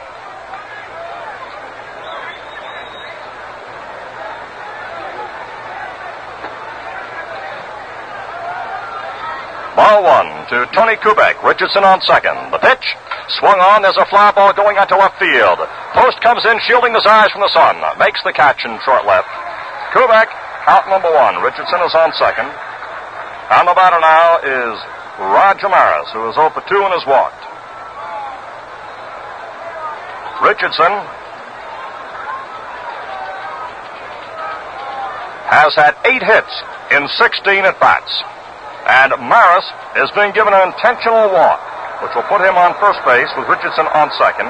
1 away, and will bring up Hector Lopez. That error, by the way, was the first committed by the Reds in this series, as the ball was hit by Richardson into left center, and Pinson tried to hustle on the retreat, moving to his right, bobbled the ball as it hopped up, rolled a few feet away. Richardson took advantage of that, miscued to move into second.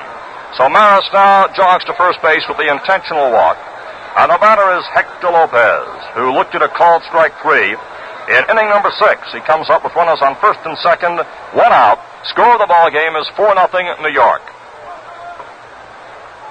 Lopez, a right-handed batter, steps in.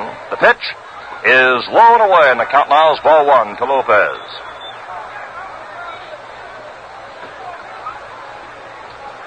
Lopez wipes the hands along the side of his pants, now is back in waiting.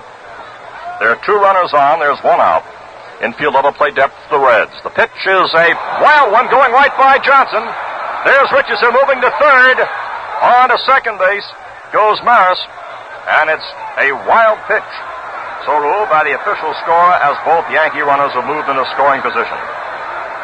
Richardson on third. Maris is on second. Reds keeping the bullpen busy. Warming up is Bill Henry, left-hander, as Lopez now steps back into the batter's box. The count now is ball 2. Richardson on third. Maris is on second. There's 1 away. We're in the top of the 7th inning. And now the Reds draw the infield in tight as Boston looks in to get the sign from Johnson. Right-hander takes a look toward third. Now starts the windup. Here's the pitch. Lopez swings and misses. The ball pops in and out of Johnson's mitt. Count now is ball 2, strike 1 to Hector Lopez. Score is 4-0. The Yankees lead. They're threatening to add to their total. Infield is drawn tight. We're in the top of the 7th. Here's the next pitch to Lopez. He swings and lashes a line shot to center field for a base hit. 1 run scores. Here comes a second on the way. And on to second base goes Lopez as the throw comes in late to home plate. Pinson threw late to home plate as Lopez, with a line shot to short center field, drives in 2 runs, scoring Richardson, scoring Maris, and Lopez gets credit for a single, moved on to second on the throw-in. So the Yankees now lead 6-0, and the batter is Elston Howard, who is 1 for 3. Lopez on second base. The first pitch, a called strike to Howard on the outside corner. Howard doubled to right center last time up, and then came around to score. Strike 1 the count to Howard. Here's the next pitch, and there's a ground ball which is foul outside of third, picked up by Freese there. He gets the ball back to the mound, and the ball is short of Brosnan, rolls along the ground, where Wally Moses goes over to pick it up along the first base line. Flips it over to the first base umpire, Ed Runge, for inspection, and Runge tosses this ball out of the game. Strike 2 to Elston Howard. Lopez on second base. He took the place of Mantle as a pinch runner in the fourth inning. Ready for that two-strike pitch now. Here it comes. And there's a foul off to the box seat barrier on the right field side. Skipping off the barrier over to Gordy Coleman. Again, it's inspected by Ed Runge. And again, the baseball is thrown out of play. Howard steps back in. Count strike two. Lopez on second base. The pitch swung on and missed. And Howard is out on a strikeout. That's out number two. And the batter now coming up is Yogi Berra, who is 0 for 2 and has drawn an intentional walk. Left-handed batter facing the right-handed Jim Brosnan. Score Yankees 6, the Reds nothing. Yankees have 10 hits, and the Reds have had 4. And Yogi Berra once again will be given an intentional walk. This is the second time that he's been accorded this treatment, and that will bring up Bill Skowron, who last time met the challenge with a top ball on the third base line for an infield hit. This loaded the bases, and Boyer then proceeded to drive in 2 runs with a double to left. So Berra gets the intentional walk, and that brings up Skowron, who has had a perfect afternoon with a walk, a single to right, and his infield hit. Lopez, the runner on second. Berra is the runner on first. The Yankees in this inning have had 2 runs come across the plate. They lead by a 6-0 score as Skowron steps in. They're 2 away. The pitch to Bill is wide for ball 1. Ball 1 to Bill Skowron. He's hitting 7th in the New York Yankee batting order. Brosnan gets the sign from Johnson. Stretch in the pause by Brosnan. The pitch swung on, and there's a ground foul going over toward the left. Picked up by young Jerry Zimmerman, who's warming up Henry down there in the bullpen. 1-1, the count to Bill Skowron. Now we're all set to work. The next pitch swung on. There's a line shot into center field. Coming in to score is Lopez. There's a throw to third. Berra makes the head first dive, and he is out.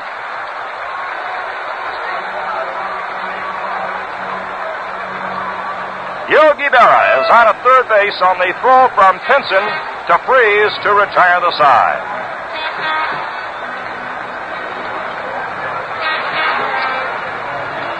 On the play, however, of course, the run does score as Lopez came in to score. That ball instantly that was hit hard was hit off Brosnan, just deflected slightly as it rammed into center field. So in this inning, 3 runs, and the Yankees lead at the end of 6 1/2. The Yankees 7, the Reds nothing. Paper-mate credit card contest winners now leaving for London, Paris, and other world-famous cities. How would you like to fly anywhere, stay anywhere, dine anywhere, and just sign for it? Never get a bill. Well, the world is yours if you win the Papermate $50,000 credit card contest.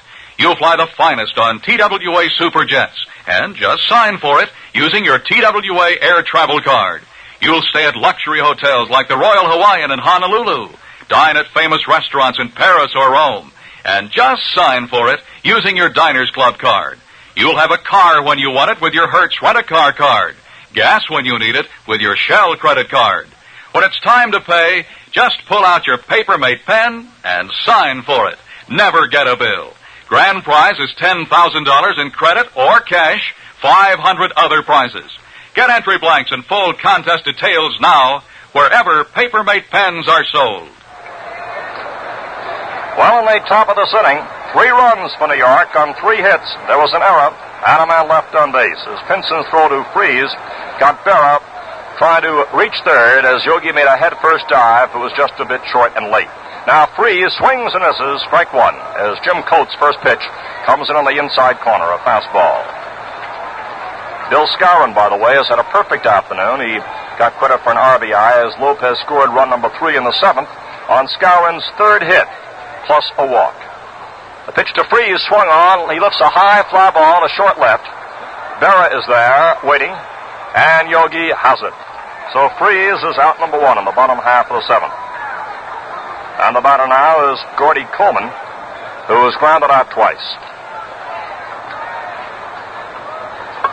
Twice the Reds decided to walk Berra to get to Skowron, and twice Skowron came up with base hits. This last one in the top of the inning drove in a run. However, this is by way of turnabout, because 3 times the Yankees have given the Reds intentional walks, and 3 times the Reds have come through with hits. Coleman swings, sends a pop-up to very short right. Back goes Richardson. In comes Lopez. Lopez calls, and he has it. And the ball almost fell out of his mitt. He caught it right down near the heel, and it balanced precariously there for just a moment. So Coleman is out number 2, and now we move into the pinch hitting ranks as Gus Bell comes up to bat for Daryl Johnson. Bell, a left-handed batter, steps up with 2 away in the bottom half of the 7th.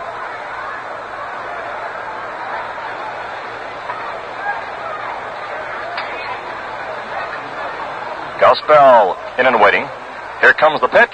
Swung on. It's a ground ball going out to Richardson. Bobby takes it. They throw to first, and the side retired. So in the bottom half, inning number 7, the Reds are down in order. And the score at the end of 7 innings of play. New York 7, the Reds nothing. Well, we've seen some long-distance hitting in this series, and there are plenty of boys that can do it. Maris, Mantle, Freese, Robinson, the list goes on and on. You know, 1961 was a big year for power hitters. And by the way, it was also a big year for the Power Spray deodorant. Gillette introduced it, called Right Guard, and it really caught on with you fans. Right now, it's the fastest growing men's deodorant of all. That's no surprise either, because it's a big improvement over other men's deodorants. Right Guard is the push-button power spray. Just 2 seconds give you 24-hour protection. No more messy creams, scummy roll-ons, or hit-and-miss squeeze bottle sprays. Right Guard's power spray gets right through for complete coverage. Dries on contact, stops odor. Sound fast and convenient? It sure is. Try cool, refreshing Right Guard yourself in regular size for 89 cents, or now in the new money-saving king size for only $1. That king size really gives you a lot for your money.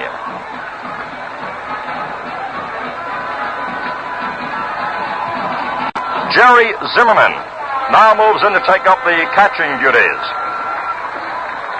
Taking his first appearance behind the plate,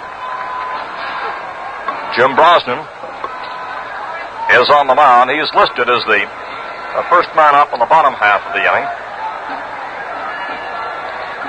And we're all set to go now as Boyer leads off for the Yankees in the 8th inning. The pitch is swung on, and there's a high foul back to the screen.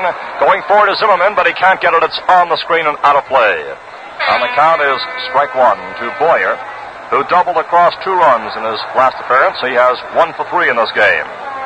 The Yankees have a total of 11 hits, with Bobby Richardson having had 3 hits this afternoon, and Bill Skowron also coming up with 3 hits today. Here's the pitch. Boyer swings and misses, and the count now is strike 2. Richardson's had 3, and Skowron 3 to pace the New York Yankee hitters. Kubek from the hit column, both Mantle and Lopez, Elston Howard, and Clete Boyer, who is up there now. The pitch to Boyer comes in wide.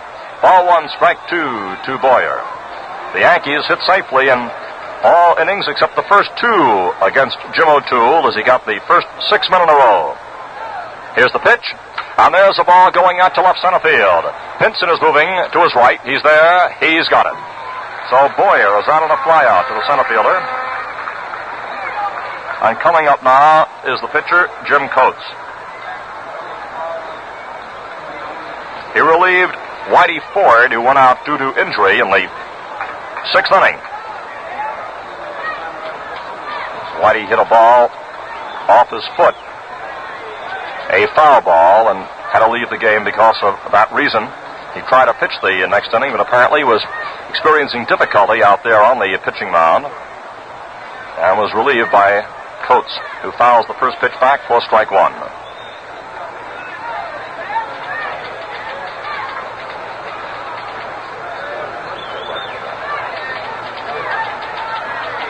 Here's the next pitch coming in wide. The count now is 1-1. To Jim Coates, the New York Yankee, pitcher up there at the plate. One away, we're in the top of the 8th. The score of the ball game. The Yankees lead by a 7-0 score. Brosnan pitches, and there's a dribbler going foul along the first base line. Catches him and goes over to pick it up. As Coates steps outside the batter's box for a moment with the count ball 1 and strike 2. Brosnan on the mound. He came on during the 6th inning. Now we're all set to go. Brosnan came on actually to start the 6th. The pitch is low and away, and the count now is 2-2. Coates be followed by Bobby Richardson, whose hits are mounting in this series.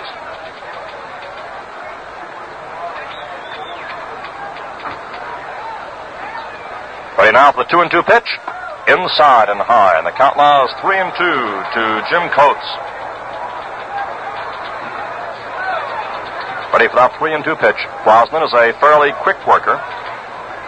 Here's the windup on the 3-2 pitch on the way. Swung on and missed, and Coates is out on a strikeout. So they're 2 down on the top of the 8th inning.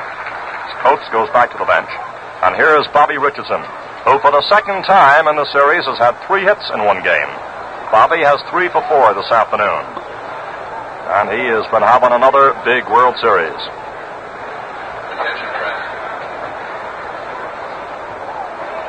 All set to go. The pitch to Richardson is over for a called strike. The Reds charter number 2 for officials and press. Strike 1 to Bobby Richardson. 1 p.m. Brosnan's next pitch, a changeup, and there's a line drive, a leap by Chacón, and he's got it.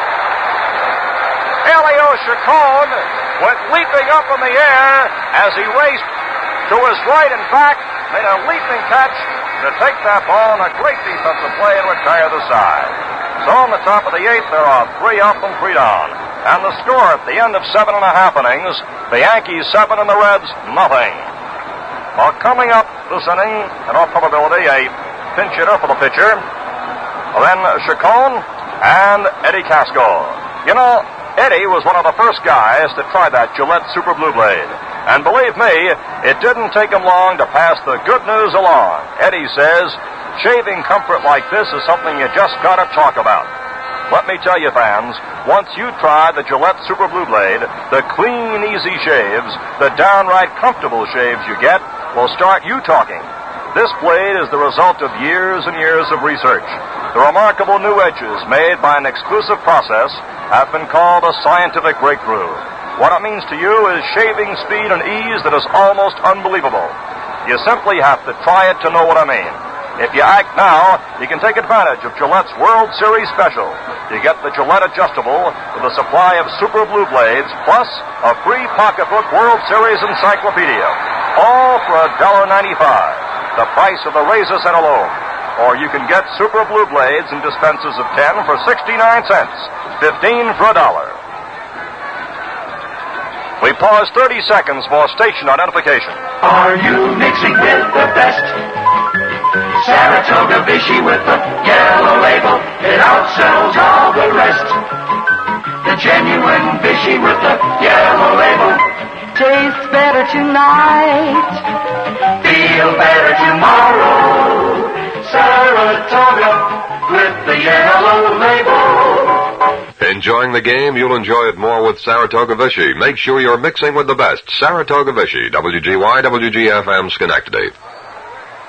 Jerry Lynch pinch hits for Brosnan, takes a called strike 1.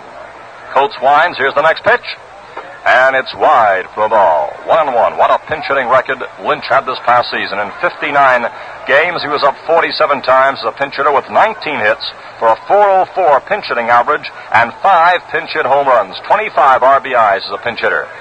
He swings and sends a foul off to the right. Count now is ball 1, strike 2 to Lynch. Pinch hitting for Brosnan, be followed by Chacón and Casco. As the bottom half of the 8th inning, the score, the Yankees 7 and the Reds nothing. The Reds have had 4 hits, and they have all been singles.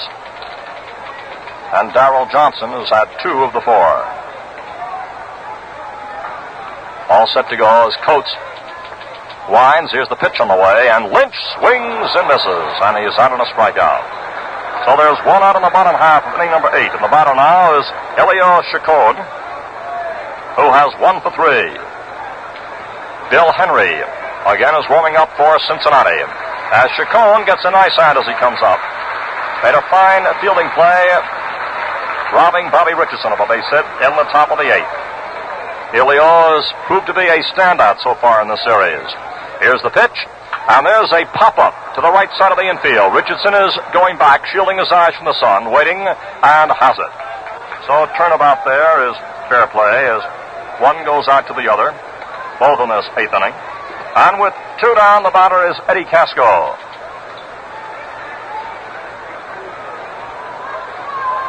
Casco has 1 for 3, fly to right his first time up, then he singled to left, and his last time up he flied out to left field. Casco steps in, Coates all set to work. Here's the windup, and the pitch on the way is inside for a ball. Incidentally, Whitey Ford went the 5 required innings to receive credit for this victory. If, of course, the Reds do not rally and the Yankees hold on to go out on top. There's a ground ball foul off the bat of Casco, just a couple of feet outside the bag. Going out to the bullpen to Henry. On the count now is 1-1 to Hettie Casco. 2 away in the bottom half of the 8th. Jim Coates came in with Chacón on first base in the 6th and nobody out, relieving Ford. Since that time, only one man has been on base, Robinson, who has been hit by a pitch. Count now is 1-1. Casco waits. Here's the pitch on the way. It's swung on. It's a ground ball, and it's taken by Kubek with a great play. Throw to first for the out.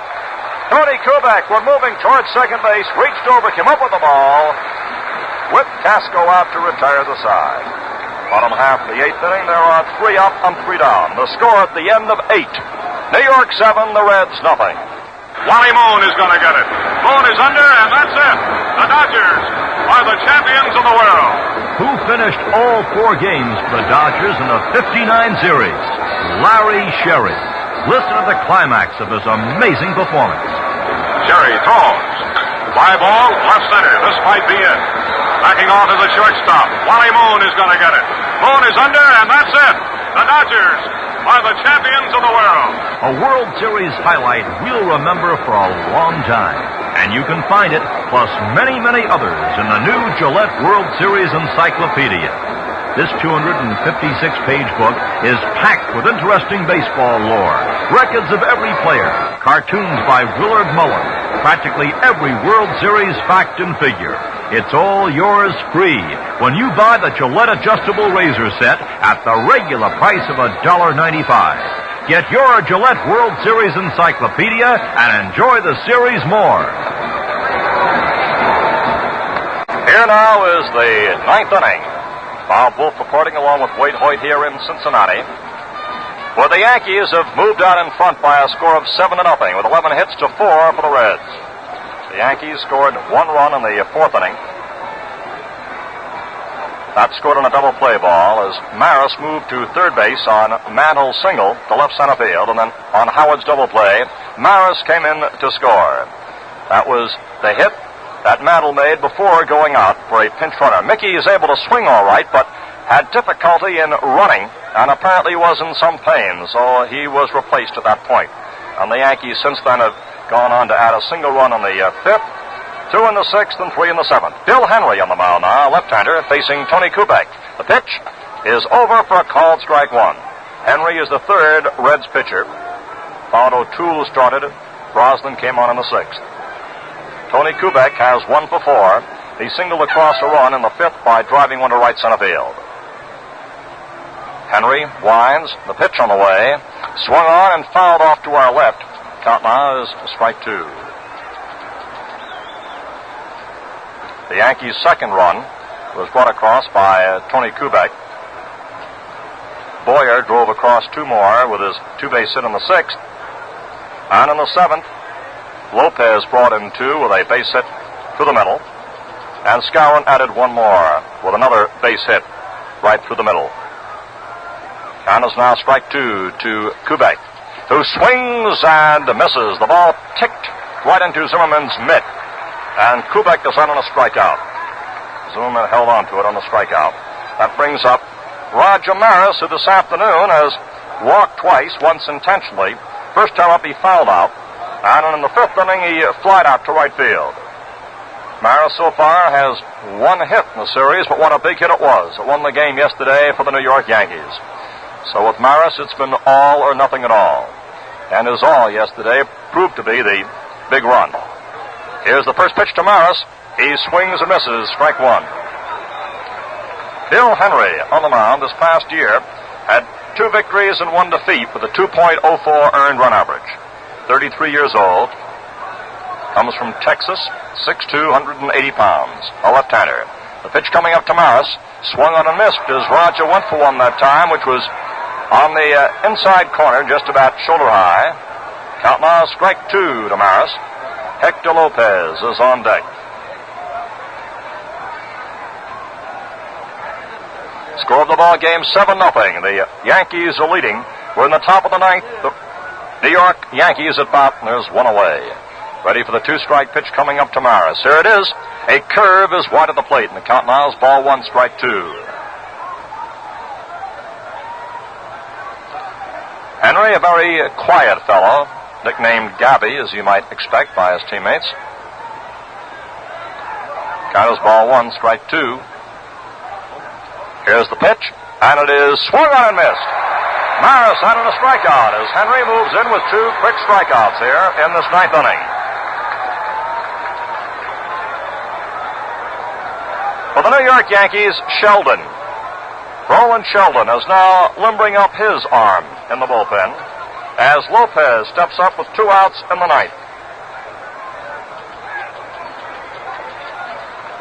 Lopez drilled the ball to center in the 7th, driving across 2.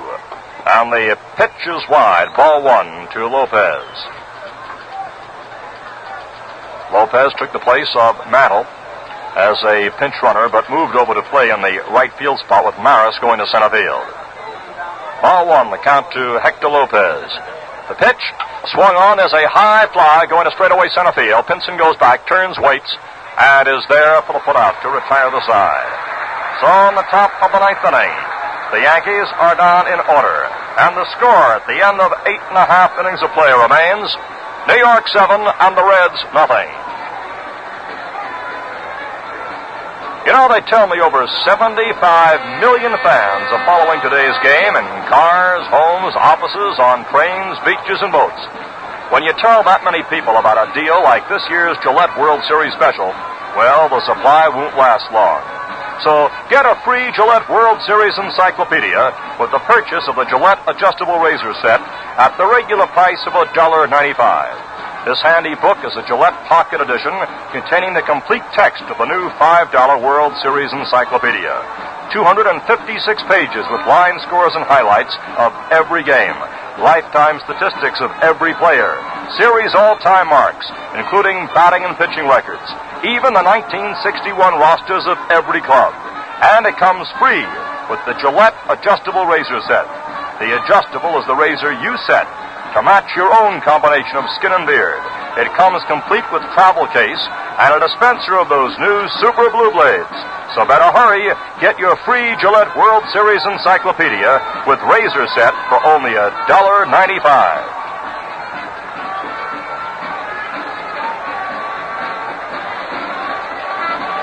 Tomorrow, Joey J. against Ralph Terry.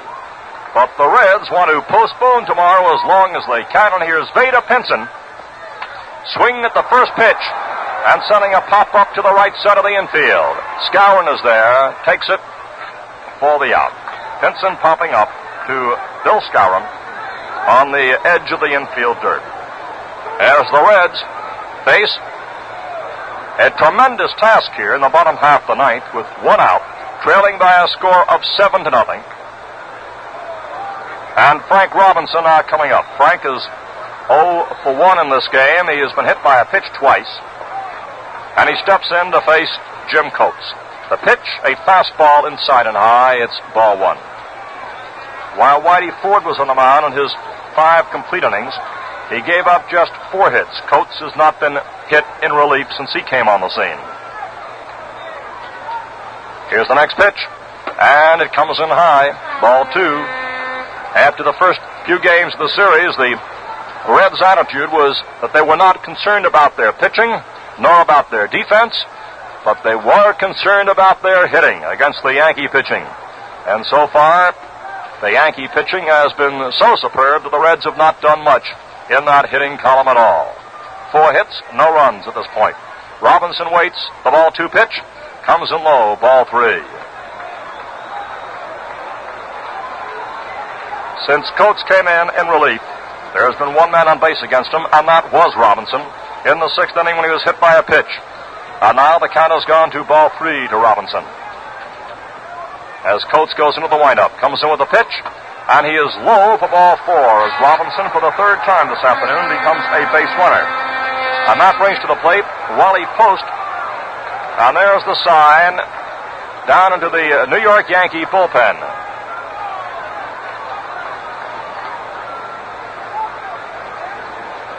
To start warming up a Yankee right-hander.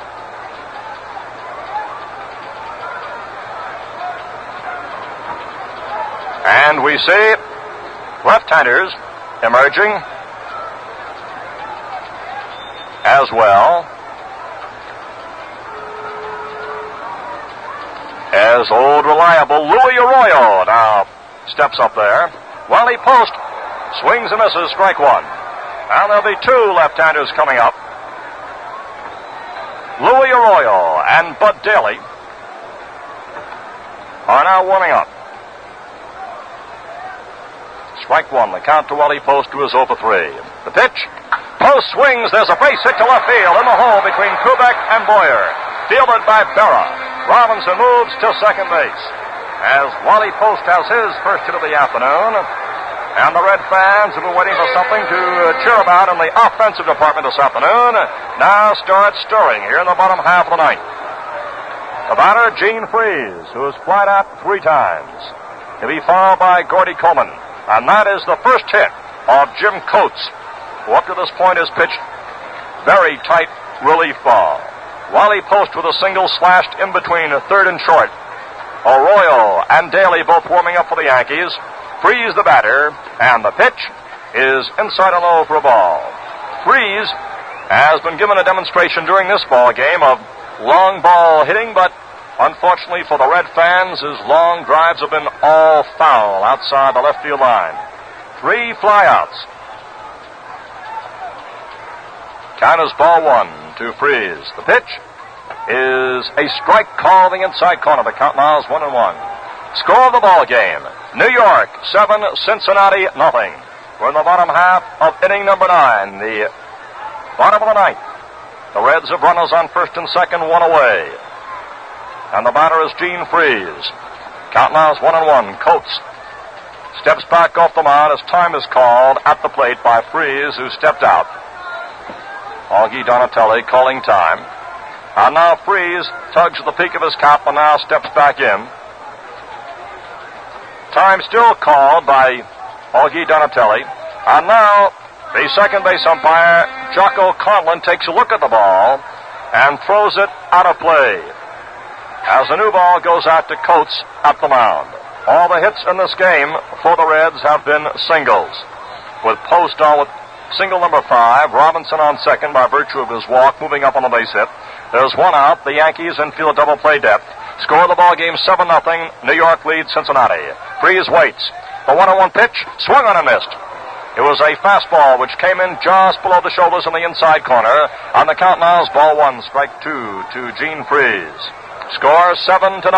The Yankees lead in this 4th game.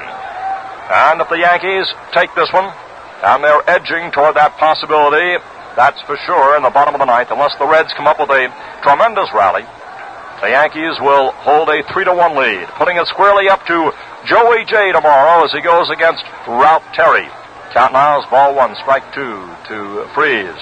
Stretch in the pause by Coates. A look back toward Robinson. The pitch. Freese swings and misses. He's out on a strikeout. And now the Reds do have their backs squarely pressed against the wall with 2 down 2 on in the bottom of the 9th inning, and Gordy Coleman is coming up.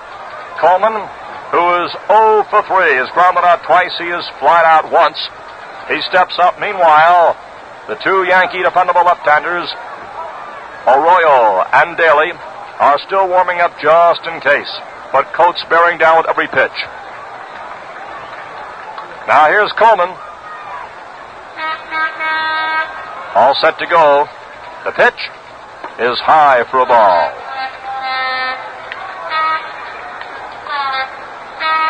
Ball 1, the count to Gordy Coleman. Left-handed batter who can hit that long ball. Hit and waiting. Coates takes a look back toward second. Here's the pitch. Coleman swings and misses, and he tried to stop that swing, but just couldn't do it.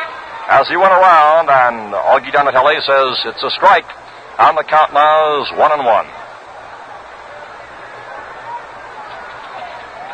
Johnny Edwards is moved hopefully on deck for Cincinnati. Coates all set to work, delivers, and there's a high fly ball to right field. Lopez jogs in, he waits for it. He's got it. And there's the ball game. In the bottom half of the 9th inning, there were no runs, 1 hit, no errors, and 2 are left on base. And the totals of the ball game: New York 7 runs, 11 hits, and no errors, and Cincinnati no runs, 5 hits, and 1 error. In a moment, we'll review the highlights of this game, but right now let's pause 30 seconds for station identification. Are you mixing with the best? Saratoga Vichy with the yellow label, it outsells all the rest. The genuine Vichy with the yellow label Tastes better tonight, feel better tomorrow. Saratoga with the yellow label. Hope you've enjoyed the game. Know you'll enjoy Saratoga Vichy. Make sure you're mixing with the best. Saratoga Vichy, WGY, WGFM, Schenectady. The Yankees now lead 3 games to 1 in the World Series. And here to tell you about the highlights of our game this afternoon, it's Waite Hoyt. Waite? Well, I would say the story of today's ball game lies very deeply in the pitching of the New York Yankee pitchers Whitey Ford and Jim Coates, supported very ably by clutch hitting by the New York Yankee batters. There was not a home run in today's ball game, although this is a small ballpark, and there were no home runs whatsoever. The game went very well at the beginning for both teams, and it wasn't until the 4th inning that the Yankees scored their first run. As a matter of fact, with O'Toole pitching early in the ball game, it was a very even contest between Ford and O'Toole, and O'Toole was sailing along. And strangely, the Yankees' first run, while it was scored in a normal way, yet it was scored while a double play was being executed. When Maris walked and Mantle singled to left center, Maris went to third and scored as Howard hit into a DP. And then the Yankees came back in the 5th inning, and this became the first of the pitching, I would say, deficiencies of the Cincinnati pitchers, as after 2 out in the 5th inning and no one on base, O'Toole made the mistake of walking his rival pitcher Whitey Ford, and then Richardson singled, and Kubek with 2 strikes on him, single to right center, scoring Ford, and the Yankees were ahead 2-0. And in the meanwhile, one of the great stories of all time in World Series history was unfolding itself, as when Whitey Ford completed the 3rd inning of pitching here today and shut out the Cincinnati Reds in the first 3 innings, he set the World Series pitching record of 30 consecutive innings allowing no runs. And that broke the record once held by Babe Ruth, who had pitched 29 2/3 innings in a combination of World Series of 1916 and 1918. In 1916, Babe Ruth pitched 13 scoreless innings, consecutive scoreless innings against the Brooklyn Dodgers, and then in 1918 against the Chicago Cubs, he added 16 2/3 more, completing a cycle of 29 2/3 innings. Whitey Ford last season in the World Series against Pittsburgh on October the 8th, a year ago just about a year ago, shut out the Pittsburgh Pirates 10-0, and then 4 days later, on October the 12th, he shut out the Pirates 12-0. And so he completed the cycle now as he pitched 5 innings of today's ball game. No one out in the 6th inning when he was forced to retire because of an injury. And he had completed a cycle of 32 consecutive scoreless innings, which goes down in the record book as a new pitching mark for Whitey Ford. That establishes 2 records for Whitey Ford in this one series alone. Most World Series pitched in and most consecutive scoreless innings in World Series play. And then in the 6th inning, the Yankees added 2 more runs. Brosnan came in the pitch after Gurnett batted for O'Toole. And then in the 6th inning, Brosnan took over, and the New York Yankees added 2 runs on 3 hits. And then in the 7th inning, they added 3 runs on 3 hits, coupled with a Cincinnati error. And when the 7th inning was over, the New York Yankees had 7 runs, 11 hits, 6 men left on base, and that was their wind-up. In the ball game today, the Yankees 7 runs, 11 hits. The Yankees today scored more runs than any single team in this series, and they had more hits than any single team has made in one game in this series, with 7 runs and 11 hits. The Reds were shut out for the 2nd time in this series. The succeeding pitcher, relief pitcher, Jim Coates, who took over from Whitey Ford when Whitey Ford was forced to retire in the 6th inning, pitched the final 4 innings and held the Reds to 1 hit in the final 4 innings and did a tremendous and marvelous relief job. And so the Reds wound up with no runs, 5 hits, and 1 error. Jim O'Toole was that unfortunate as to oppose Whitey Ford in another one of these shutout efforts, and O'Toole has now won none and lost 2. Whitey Ford has won 2 and lost none. The time of the game was 2 hours and 27 minutes. There were 32,589 paid admissions here today, the exact total of yesterday. Richardson was again the big hitter for the Yankees with 2 singles and a double. Quebec a single. Maris was shut out today in 2 official trips at the plate, although he walked twice. Mickey Mantle had 1 out of 2. Elson had a double out of 4 trips. Berra was walked twice, but he went to the plate twice with no hits. Bill Skowron had 3 singles and a base on ball, so he had a perfect day at the plate. Ken Boyer had a double and batted in 2 runs. Down in the pitcher spot, there were no hits. The 5 hits made by the Cincinnati Reds, 1 by Chacón, 1 by Casco, 1 by Post, and 2 by Daryl Johnson. I did want to add an odd note here today that 3 times the Reds pitchers walked 3 Yankee batters to get at the succeeding batter, and 3 times that succeeding batter hit safely. And that matches exactly the totals of the Yankee pitchers who in the previous games to today had walked 3 Cincinnati batters to get at succeeding hitters, and 3 Cincinnati batters came through with 3 hits. So in that regard, they have been exactly even. Well, so once again the totals. Today, the New York Yankees, 7 runs, 11 hits, no errors. The Reds, no runs, 5 hits, 1 error.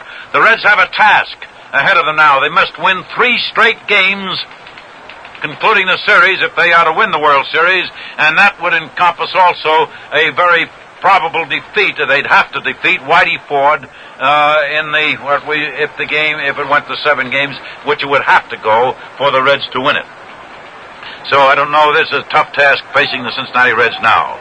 Our engineer today was Harry Alexander. Our producer was Lenny Dillon. And now this is Waite Hoyt speaking for Bob Wolf, inviting you to be sure to tune in tomorrow afternoon at 1 o'clock Eastern Daylight Time for the 5th game of this exciting 1961 World Series. Brought to you by the Chrysler Corporation and the Gillette Safety Razor Company.